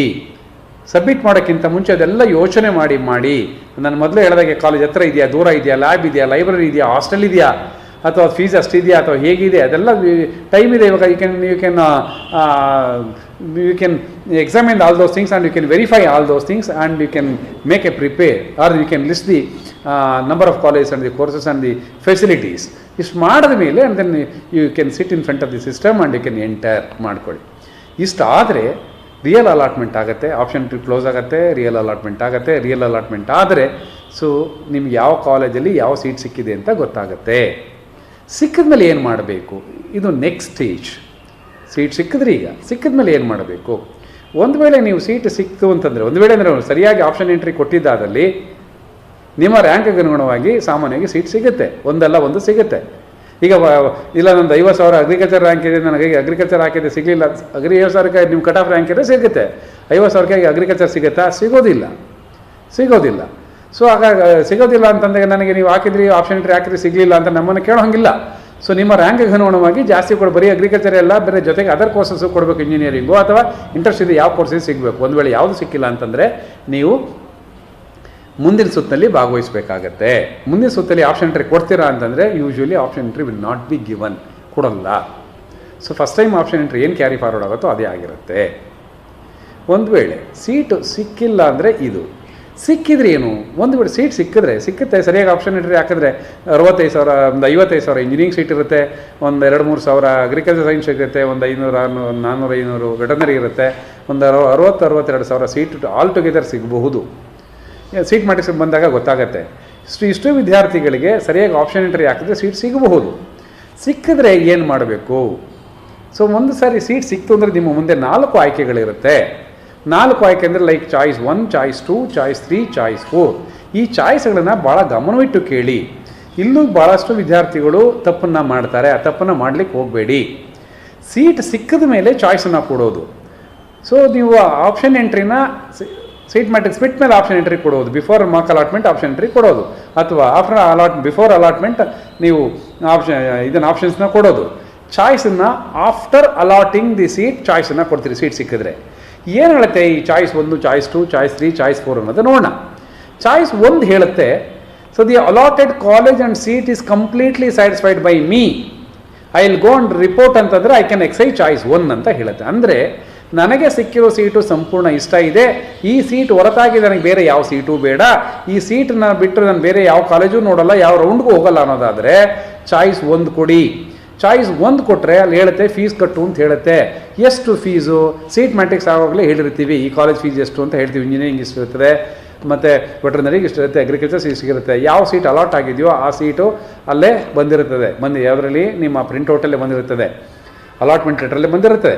ಅದನ್ನು ನೀವು ಅಷ್ಟು ನಿಗದಿತ ಫೀಸನ್ನು ಆನ್ಲೈನಲ್ಲೋ ಅಥವಾ ಚಲನ್ ಮುಖಾಂತರ that will be intimated after allotment ನಾವು ತಿಳಿಸ್ತೀವಿ. ಅದನ್ನು ನೀವು ಡೌನ್ಲೋಡ್ ಮಾಡಿಕೊಂಡು ಅಥವಾ ಆನ್ಲೈನ್ ಪೇಮೆಂಟ್ ಮಾಡಿಕೊಂಡು so you can download the admission order. ಹೆಂಗೆ ನೀವು ಪೇಮೆಂಟ್ ಮಾಡೋದು? ಬೈ ಯೂಸಿಂಗ್ ಚಲನ್ ಡೌನ್ಲೋಡ್ ಹೆಂಗೆ ಮಾಡ್ತೀರಾ? By using same user ID and password you can login to KVA portal and download the challan. ಆ ಚಲನ್ ಪ್ರೀ ಪ್ರಿಂಟೆಡ್ ಚಲನ್ ಅದು. So all the informations will be available. So ಆನ್ಲೈನಲ್ಲಾದರೂ ಕೂಡ ನೀವು ಹಾಕ ತಕ್ಷಣ ನಿಮ್ಮ ಡೀಟೇಲ್ಸ್ ಎಲ್ಲ ಬಂದಿರ್ತದೆ. ಸೊ ನಿಮ್ಮ ಸಿಟಿ ನಂಬರು, ನಿಮ್ಮ ರ್ಯಾಂಕು ಮತ್ತು ನಿಮ್ಮ ಕ್ಯಾಟಗರಿ ರಿಸರ್ವೇಷನ್ ಕ್ಲೈಮ್ ಮಾಡೋದೆಲ್ಲ ಬಂದಿರುತ್ತದೆ. ಸೊ ನೀವು ಅಷ್ಟು ಫೀಸನ್ನು ಕಟ್ಟಿದ್ರೆ so after 1 or 2 hours after making the payment you are able to download the admission order. Admission order download ಮಾಡ್ಕೊಳ್ತೀರಾ. ಅಡ್ಮಿಷನ್ ಆರ್ಡರ್ ಡೌನ್ಲೋಡ್ ಮಾಡಿಕೊಂಡು ಅಡ್ಮಿಷನ್ ಆರ್ಡರ್ಲಿರುವಂಥ ಡೀಟೇಲ್ಸ್ನ ಇನ್ನೊಂದ್ಸರಿ ಪರಿಶೀಲನೆ ಮಾಡಿ, ನಿಮ್ಮದೇನಾ ಇಲ್ವಾ ಅಂತ ಚೆಕ್ ಮಾಡ್ಕೋಬೇಕು. By using same user ID and password you can download the admission order. After downloading you can check the details present in the admission order, like your name check ಮಾಡ್ಕೊಳ್ಳಿ, ಇವರ ಕೋರ್ಸ್ ಅಲಾಟ್ ಆಗಿರೋ check ಮಾಡ್ಕೊಳ್ಳಿ, fees ಇದೆ ಕರೆಕ್ಟಾಗಿ check ಮಾಡ್ಕೊಳ್ಳಿ, reservation ಕರೆಕ್ಟಾಗಿದೆ check ಮಾಡ್ಕೊಳ್ಳಿ, rank ಕರೆಕ್ಟಾಗಿದೆ ಚೆಕ್ ಮಾಡ್ಕೊಳ್ಳಿ. ಅದ್ರ ಜೊತೆಗೆ ಇಂಪಾರ್ಟೆಂಟಾಗಿ when is the last date to report ಅನ್ನೋದನ್ನು ಚೆಕ್ ಮಾಡ್ಕೊಳ್ಳಿ. ಆ ಎಲ್ಲವನ್ನು ಚೆಕ್ ಮಾಡಿಕೊಂಡು ನಿಗದಿತ ಸಮಯದಲ್ಲಿ ನಿಗದಿತ ದಿನಾಂಕದಂದು ನೀವು ಕಾಲೇಜ್ಗೆ ಹೋಗಿ ವಿತ್ ಆಲ್ ದ ಒರಿಜಿನಲ್ಸ್ ನೀವು ಅಲ್ಲಿ ಹೋಗಿ ರಿಪೋರ್ಟ್ ಆಗಬೇಕಾಗತ್ತೆ. ಸೊ ಅಲ್ಲಿ ರಿಪೋರ್ಟ್ ಆಗುವಾಗ ಸೊ ಅಲ್ಲಿ ಕೇಳ್ತಾರೆ ವೆರಿಫಿಕೇಷನ್ ಸ್ಲಿಪ್ ಇದೆಯಾ ಅಂತ ಕೇಳ್ತಾರೆ. ವೆರಿಫಿಕೇಷನ್ ಸ್ಲಿಪ್ ತೊಗೋಬೇಕು. ಒಂದು 2-3 ಕಾಪಿ ಜೆರಾಕ್ಸ್, ಒಂದು ಅಟೆಸ್ಟೆಡ್ ಕಾಪಿ ಕೇಳ್ತಾರೆ, ಅಟೆಸ್ಟೆಡ್ ಕಾಪಿನ ಕೊಟ್ಕೊಳ್ಳಿ. ಸೊ ಅದಾದಮೇಲೆ ಎಲ್ಲ ಫಾರ್ಮಾಲಿಟೀಸ್ ಮುಗಿದ ಮೇಲೆ ಸೊ ಅಗೈನ್ ನಿಮ್ಮ ಪ್ರೋಸೆಸ್ ಮುಗಿದೋಗಲಿಲ್ಲ. ಸೊ ನಮ್ಮ KVA ಪೋರ್ಟಲ್ ಲಾಗಿನ್ ಆಗಿ ಅಲ್ಲಿ ಸ್ಟೂಡೆಂಟ್ ಲಾಗಿನ್ ಪೋರ್ಟಲ್ ಅಂತಿರುತ್ತೆ. ಆ ಪೋರ್ಟಲ್ ಲಾಗಿನ್ ಆಗಿ by using the same user ID and password. ಅಂದರೆ ಯೂಸರ್ ಐಡಿ ಯಾವುದು ಗೊತ್ತಾ ನಿಮಗೆ? ಸೀಕ್ರೆಟ್ ಕೀ ಕೊಟ್ಟಿರ್ತೀವಲ್ಲ, ಅದೇ ಸೀಕ್ರೆಟ್ ಕೀ ಮತ್ತು ನಿಮ್ಮ ಪಾಸ್ವರ್ಡ್ ಯೂಸ್ ಮಾಡಿಕೊಂಡು ಲಾಗಿನ್ ಆಗಿ ಅಲ್ಲಿ ಡೀಟೇಲ್ಸ್ ಇರುತ್ತೆ. ನೀವು ಯಾವ ಕಾಲೇಜ್ಗೆ, ಯಾವ ಕೋರ್ಸ್ಗೆ, ಯಾವ ದಿನಾಂಕ, ಎಷ್ಟು ಫೀಸ್ ಕೊಟ್ಟು ಜಾಯ್ನ್ ಆಗಿದ್ದೀರಾ ಅನ್ನೋದು ಇನ್ಫಾರ್ಮೇಷನ್ ಇರುತ್ತೆ. ಆ ಇನ್ಫಾರ್ಮೇಷನ್ ಅಪ್ಡೇಟ್ ಮಾಡಿದ್ರೆ ನಿಮಗೂ KVA ಸಂಬಂಧ ಮುಗಿಯುತ್ತೆ. You can attend the classes as per the time table. ಇದು ಚಾಯ್ಸ್ 1 ಕ್ಯಾಂಡಿಡೇಟು. ಒಂದು ಸರಿ ಚಾಯ್ಸ್ 1 ಕೊಟ್ಟು ಅಡ್ಮಿಷನ್ ಆಗಿದೆ ಅಥವಾ ಫೀಸ್ ಕಟ್ಟಿದ್ದಾರೆ ಅಂತಂದರೆ you are not eligible to go for further rounds. ಯಾವ ರೌಂಡ್ಗೂ ಯಾವ ಸೀಟ್ಗೂ ಎಲಿಜಿಬಲ್ ಇರೋದಿಲ್ಲ. ಒಂದು ವೇಳೆ ನೀವು ಚಾಯ್ಸ್ 1 ಕೊಟ್ಟು ನೀವು ಅಡ್ಮಿಟ್ ಆಗಿದ್ದರೆ ನಂತರ ದಿನಗಳಲ್ಲಿ ಏನಾದರೂ ಮೆಡಿಕಲ್ಗೆ ಏನಾದ್ರು ಕೊಟ್ಟರೆ ಅದಕ್ಕೆ ಫಾರ್ ಸಪ್ರೇಟ್ ಇನ್ಸ್ಟ್ರಕ್ಷನ್ಸ್ನ ಕೊಡ್ತೀವಿ. ಯೂಶ್ವಲಿ ಮಕ್ಕಳು ನನ್ನ ಅಡ್ವೈಸರ್ ಅಂತಂದರೆ ಫಸ್ಟ್ ರೌಂಡಲ್ಲೇ ಯಾರು ಚಾಯ್ಸ್ 1 ಕೊಡಬೇಡಿ, ಹೋಲ್ಡ್ ಮಾಡ್ಕೊಳ್ಳಿ. ಚಾಯ್ಸ್ 2 ಕೊಟ್ಟು ಹೋಲ್ಡ್ ಮಾಡೋಕ್ಕೆ ಒಂದು ಅವಕಾಶ ಇದೆ, ಅದನ್ನು ಚಾಯ್ಸ್ 2ನಲ್ಲೇ ಹೋಗಿ. ಈಗ ನೆಕ್ಸ್ಟ್ ರೌಂಡಲ್ಲಿ ಸೊ ಕೆಲವು ಸೀಟ್ಗಳು ಆಡಪ್ ಆಗ್ಬೋದು, ಅಥವಾ ಮೆಡಿಕಲ್ ಏನಾರು ಬಂದರೆ ಮೆಡಿಕಲಲ್ಲೂ ನೀವು ಆಯ್ಕೆ ಮಾಡ್ಕೊಂಡಾಗ ಮೆಡಿಕಲ್ ಸಿಕ್ಕರೆ ಇದನ್ನು ಬಿಟ್ಟು ಹೋಗ್ಬೋದು. ಅದಕ್ಕೋಸ್ಕರ ಬೇರೆ ಅದರ್ ಕೋರ್ಸಸ್ ಒಳ್ಳೆ ಕೋರ್ಸ್ಗಳು ಬಂದರೆ ಬಿಟ್ಟು ಹೋಗ್ಬೋದು. ಅದಕ್ಕೋಸ್ಕರ ಚಾಯ್ಸ್ 2ನ ಕೊಟ್ಕೊಳ್ಳಿ. ಸೊ ಚಾಯ್ಸ್ 2 ಏನು ಹೇಳುತ್ತೆ ನೋಡೋಣ. ಇದು ಚಾಯ್ಸ್ 1 ಆಯ್ತಪ್ಪ. ಸೊ ಚಾಯ್ಸ್ 2 ಹೇಳುತ್ತೆ the allotted college and seat is okay. By holding that seat I will go to the next round. If I get a better seat in the next round I will take, otherwise ಅಲ್ಲಿ ಯಾವುದು same seat ಅಂತ. ನನಗೆ ಸಿಕ್ಕಿರೋ seat ಪರವಾಗಿಲ್ಲ, ಇದನ್ನ ಇಟ್ಕೊಂಡು ನಾನು ಮುಂದಿನ ರೌಂಡ್ಗೆ ಹೋಗ್ತೀನಿ.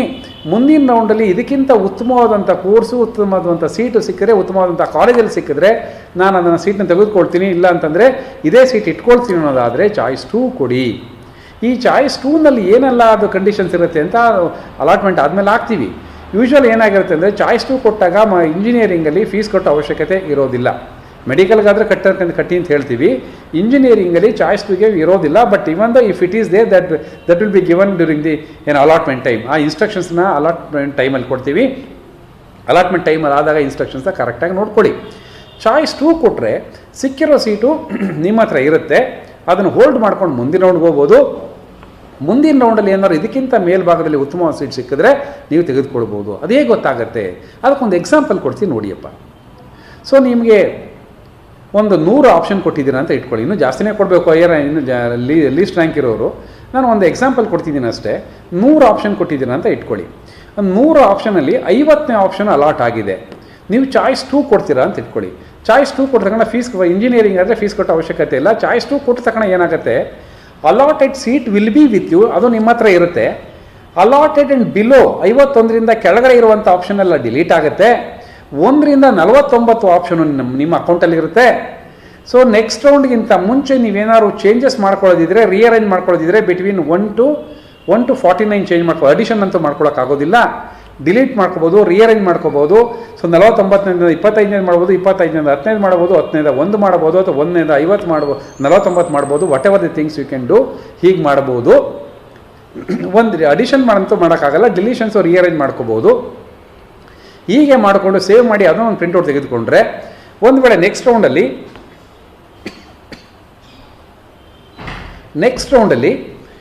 49ಗಿಂತ ಮುಂಚೆ ಅಂದರೆ 1 to 49 ಏನೋ ಸೀಟು ನಿಮ್ಗೆ ಏನಾರು ಅಪ್ಗ್ರೇಡ್ ಆದರೆ so that seat will be with you and the allotted seat will be cancelled.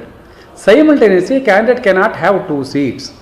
ಸಿಕ್ಕಿರೋ ಸೀಟು ಇದ್ದು ಹಿಂದೆ ಸಿಕ್ಕಿದ್ದಂಥ ಸೀಟು ಡಿಲೀಟ್ ಆಗುತ್ತೆ. ಸೊ ಅವಾಗ ಬಂದು ಇಲ್ಲಲ್ಲ, ನನಗೆ ಮೊದಲೇ ಸಿಕ್ಕಿದ್ದು ಸೀಟು ನನಗೆ ಚೆನ್ನಾಗಿತ್ತು, ಸೊ ನನಗೆ ಈಗ ಸಿಕ್ಕಿರೋ ಸೀಟು ನನಗೆ ಬೇಡ ಅಂತಂದರೆ again it goes with priority. That's what I have told you very categorically. So when you are giving option you have to make the priority. Like so ನಿಮ್ಗೆ ಏನಾದ್ರು 25 ಸಿಕ್ಕಿ ನನಗೆ 25 ಬೇಡ 50 ಬೇಕು ಅಂತಂದರೆ ನೋ, 50 ಕೊಡೋಕ್ಕಾಗೋದಿಲ್ಲ. Because 25th must be better than 50th. ಅದಕ್ಕೋಸ್ಕರ when you are giving option you have to make the priority in ಪಕ್ಕಾ ಮ್ಯಾನರ್. ಕೊಡಿ, ಚೇಂಜ್ ಮಾಡೋಕ್ಕೆ ಅವಕಾಶ ಇರೋದಿಲ್ಲ. So whatever the seat you gets, yes you have to hold. ಇಲ್ಲ ಎರಡನೇ ರೌಂಡಲ್ಲಿ ನಾನು choice 2 ಮಾಡ್ತೀನಿ ಅಂತಂದರೆ, ಚಾಯ್ಸ್ 2 ಮಾಡಬೇಕು ಅಂದಾಗ ಇಂಜಿನಿಯರಿಂಗ್ಗೆ you have to make the payment. ಅವಾಗ ಇನ್ಸ್ಟ್ರಕ್ಷನ್ಸ್ ಹೆಂಗೆ ಪೇಮೆಂಟ್ ಮಾಡಬೇಕು, ಫಸ್ಟ್ ರೌಂಡಲ್ಲಿ ಹೆಂಗೆ ಮಾಡಿದ್ರು ಅದೇ ರೀತಿಯಲ್ಲಿ ಇದು ಪೇಮೆಂಟ್ ಮಾಡಬೇಕಾಗುತ್ತೆ. ಪೇಮೆಂಟ್ ಮಾಡಿ ಹೋಲ್ಡ್ ಮಾಡಿ ನೆಕ್ಸ್ಟ್ ರೌಂಡ್ಗೆ ಹೋಗ್ಬೋದು. ನೆಕ್ಸ್ಟ್ ರೌಂಡ್ ಫೈನಲ್ ರೌಂಡಲ್ಲಿ you have to take, compulsory you should take ಅದಿರುತ್ತೆ. ಇದು ಚಾಯ್ಸ್ 2ನಪ್ಪ. ಒಂದು ವೇಳೆ ನೀವೇನಾದ್ರು ಪ್ರಿಯಾರಿಟಿ ಪಕ್ಕ ಮಾಡದೇ ಇದ್ದೆ, ಇಲ್ಲ ನನಗೆ ಬೇಡ ಚಾಯ್ಸ್ 2 ಮಾಡಿಬಿಟ್ಟಿದ್ದೀನಿ, ನನಗೆ ಇಲ್ಲ I want to go to choice 3, 4 ಅಥವಾ 1 ಮಾಡಬೇಕು ಅಂತಂದರೆ ಅವಕಾಶ ಇರೋದಿಲ್ಲ. That's what when you are giving choices please consult your parents, elders and well wishers.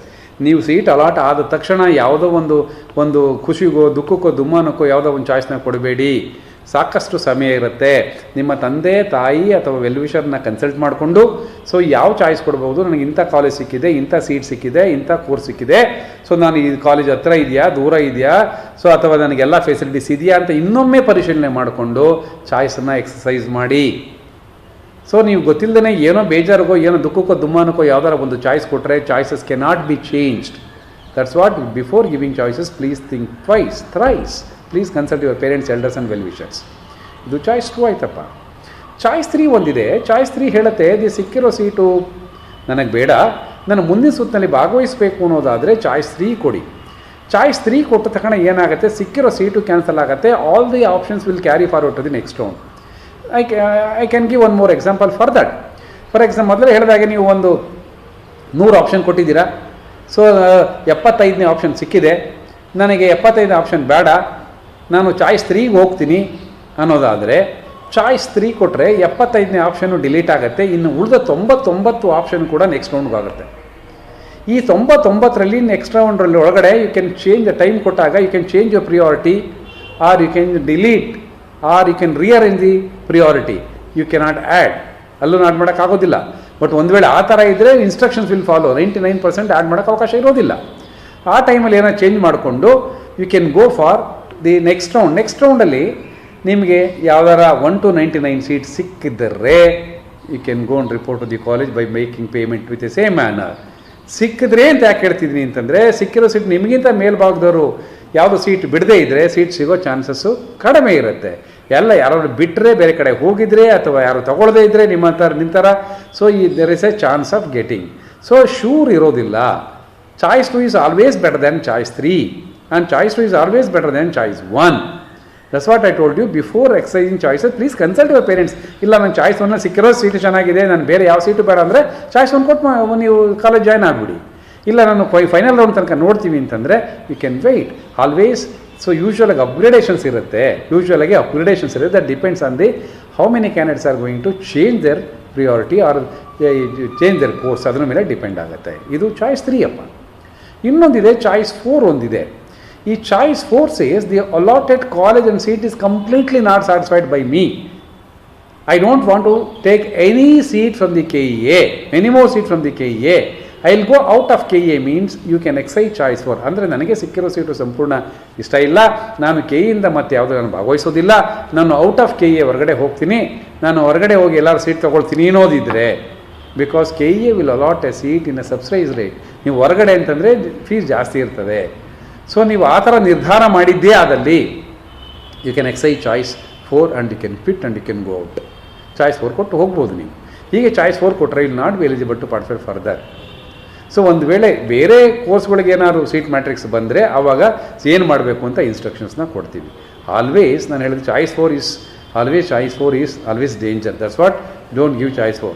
ಈಗ ಹುಡುಗರು ಬರ್ತಾರೆ, ಭಾಳಷ್ಟು ವಿದ್ಯಾರ್ಥಿಗಳು ಬಂದು ಕೇಳ್ತಾರೆ, ನಾನು ಚಾಯ್ಸ್ 1 ಕೊಡಬೇಕು ಇದೆ, 2 ಕೊಡಬೇಕಾಗಿದೆ, 3 ಕೊಡಬೇಕಾಗಿದೆ, ನೆಕ್ಸ್ಟ್ ಚಾಯ್ಸ್ 4 ಆಗಿಬಿಟ್ಟಿದೆ, ಚೇಂಜ್ ಮಾಡಿಕೊಡ್ತೀರಾ? ಚೇಂಜ್ ಮಾಡ್ಕೊಳಕ್ಕೆ ಅವಕಾಶ ಇಲ್ಲ.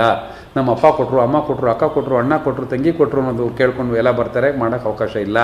ಅದಕ್ಕೋಸ್ಕರ ನೀವು ಯಾರು ಕೊಟ್ಟರು ಕೂಡ ಚಾಯ್ಸ್ 4 ಆಗಿರುತ್ತೆ, ಚಾಯ್ಸ್ 2 ಆಗಿರುತ್ತೆ, 3 ಆಗಿರುತ್ತೆ. ಕೊಡೋದಕ್ಕಿಂತ ಮುಂಚೆ ಅವ್ರ ಹತ್ರ ಎಲ್ಲ ಕನ್ಸಲ್ಟ್ ಮಾಡಿಕೊಂಡು ಕೊಡಿ. Once you give choice 4, so there is no chance to change the choices. ಇದರಲ್ಲಿ ನಾನು ಹೇಳಿದ್ರಲ್ಲಿ ಏನಾದರೂ ಬದಲಾವಣೆ ಇದ್ದರೆ ನೋಟಿಫಿಕೇಷನ್ ಬರುತ್ತೆ. So you please follow the notifications or the instructions. ಇದು ಚಾಯ್ಸ್ ಆಯಿತಾ. ಇದ್ರ ಜೊತೆಗೆ ಒಂದು ಇಂಪಾರ್ಟೆಂಟು ಇನ್ಫಾರ್ಮೇಷನ್ಸ್ ಇದೆ. ಒಂದು ವೇಳೆ ವಿದ್ಯಾರ್ಥಿಗಳು ಸೀಟ್ ಪಡೆದುಕೊಂಡಿದ್ದು ಕಾಲೇಜು ಪೋರ್ಟಲ್ ಲಾಗಿನ್ ಆಗಿ ನಮಗೂ ಅಪ್ಡೇಟ್ ಮಾಡಿಬಿಟ್ಟು ಮೊದಲನೇ ರೌಂಡಲ್ಲೋ 2ನೇ ರೌಂಡಲ್ಲೋ ಸೀಟ್ ತೆಗೆದುಕೊಂಡಿದ್ದು, 3ನೇ ರೌಂಡ್ಗಿಂತ ಮುಂಚೆ ನಿಮ್ಮ ಮೈಂಡ್ ಏನಾದ್ರು ಚೇಂಜ್ ಆಗಿ ನಾನು ಕ್ಯಾನ್ಸಲ್ ಮಾಡಬೇಕು ಅನ್ನೋದಾದರೆ, ಸೊ ಕ್ಯಾನ್ಸಲೇಷನ್ನ ನಾವು ಹೇಗೆ ಮಾಡಬೇಕು ಅಂತ ಫರ್ದರ್ ತಿಳಿಸ್ತೀವಿ. ಕ್ಯಾನ್ಸಲ್ ಮಾಡೋಕ್ಕೆ ಅವಕಾಶ ಇದೆ. Before the last round if you come and cancel, or before the ನಾವೇನು ನೋಟಿಫೈ ಮಾಡಿರ್ತೀವಿ ಶೆಡ್ಯೂಲ್, ಅದಕ್ಕಿಂತ ಮುಂಚೆ ಕ್ಯಾನ್ಸಲ್ ಮಾಡೋದಾದರೆ, what are the fees amount you have paid, out of each ಈ 5,000 ಇಟ್ಕೊಂಡು ಉಳಿದ ದುಡ್ಡನ್ನು ನಿಮ್ಗೆ ವಾಪಸ್ ಮಾಡ್ತೀವಿ. Remaining amount will be refunded. If you come and cancel the seat after the last date, you will not get any fees. 1 ನಯ ಪೈಸೆ ನಿಮಗೆ ಬರೋದಿಲ್ಲ. ಸೊ ದಟ್ ಯಾಕೆ ಅಂತಂದರೆ ದಟ್ ಫೋರ್ ಫೀಚರ್ ಆಗುತ್ತೆ, ದಟ್ ಅಮೌಂಟ್ಸು ಸೀಟ್ ಬ್ಲಾಕಿಂಗ್ ಆಗುತ್ತೆ. That's what before cancellation please think twice. ನೀವು ಅದು allot ಆದಮೇಲೆ ಟೈಮ್ ಇರುತ್ತೆ ನಿಮಗೆ, ಯೋಚನೆ ಮಾಡಿ. ಚಾಯ್ಸ್ ಕೊಡೋದಕ್ಕೂ ಯೋಚನೆ ಮಾಡಿ.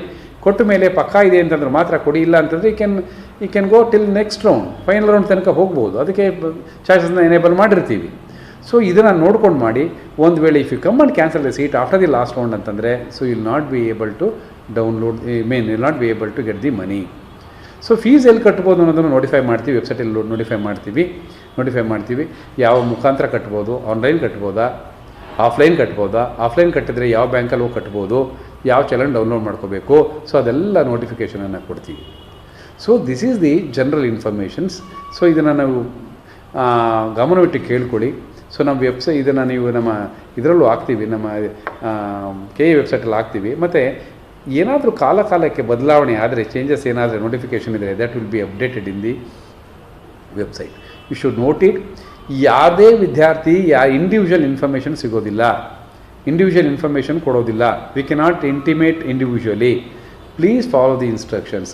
ನೀವು ಕೌನ್ಸಿಲಿಂಗ್ ಶುರುವಾದ ಮೇಲೆ at least you have to see ಏನು ನಮ್ಮ ಕೆ ಇ ವೆಬ್ಸೈಟ್ನ ಟ್ವೈಸ್ ಎ ಡೇ, ದಿನಕ್ಕೆ 2 ಸಾರಿ ನೀವು ಹೇಗೆ ಊಟ ಮಾಡ್ತೀರೋ ಮಧ್ಯಾಹ್ನಕ್ಕೆ ರಾತ್ರಿಗೆ, ಹಾಗೆ ನಮ್ಮ ವೆಬ್ಸೈಟನ್ನು ನೋಡ್ತಾ ಇರಿ. 2 ಸಾರಿ ನೀವು ಊಟ ಮಾಡಿಕೊಂಡು ಊಟಕ್ಕಿಂತ ಮೊದಲು ನೋಡ್ಕೊಳ್ಳಿ. ಏನಾದ್ರು ಅಪ್ಡೇಟ್ಸ್ ಇದ್ದರೆ ಅಪ್ಡೇಟನ್ನು ತಿಳಿಸ್ತೀವಿ. ಸೊ ಇಷ್ಟು ನಾನು ಸಾರ್ವಜನಿಕ ಸಂಪರ್ಕಾಧಿಕಾರಿಯಾಗಿ ನಾನು AS ರವಿ. ಸೊ ಇಷ್ಟು ಮಾಹಿತಿಯನ್ನು ನಾನು ನೀಡಿದ್ದೀನಿ. ಸೊ ಮತ್ತು ಇನ್ನೂ ಏನಾದರೂ ನಿಮಗೆ ಡೌಟ್ಸ್ಗಳು ಇಷ್ಟಾದರೂ ಡೌಟ್ಸ್ ಇದ್ದರೆ ಪ್ಲೀಸ್ ನಮ್ಮಲ್ಲಿ ಒಂದು ಹೆಲ್ಪ್ಲೈನ್ ನಂಬರ್ ಇದೆ, 23460460 ಹೆಲ್ಪ್ಲೈನ್ ನಂಬರ್ ಇದೆ. ಇದು 6 ಲೈನ್ ಇದೆ, ಒಂದೇ ನಂಬರ್ ಆದರೂ ಕೂಡ 6 ಲೈನ್ ಇದೆ. ಸೊ ಆ ವಿದ್ಯಾರ್ಥಿಗಳು ಎಲ್ಲ ವಿದ್ಯಾರ್ಥಿಗಳು ಟ್ರೈ ಮಾಡ್ತಿರ್ತಾರೆ. ಕೆಲವು ಆಗಲೇ ಹೇಳ್ತಾರೆ ನಮಗೆ ಆ ಲೈನ್ ಸಿಕ್ಕಿಲ್ಲ ಇದನ್ನಂತ. ನಿಮ್ಮ ಥರ ಬೇಕಾದಷ್ಟು ವಿದ್ಯಾರ್ಥಿ ಟ್ರೈ ಮಾಡ್ತಿರ್ತಾರೆ. ಪ್ಲೀಸ್ ವೆಯ್ಟ್ ಆ್ಯಂಡ್ ಇದನ್ನು ನೀವು ಕಾಲ್ ಮಾಡಿ ಇನ್ಫಾರ್ಮೇಷನ್ ತೊಗೊಳ್ಳಿ. ಇಲ್ಲ ಹತ್ತಿರದಲ್ಲಿರೋರು ಅಂತಂದರೆ ಯು ಕ್ಯಾನ್ ಕೆ ಎ ಆಫೀಸ್ಗೆ ಬನ್ನಿ. So you can get the first hand information.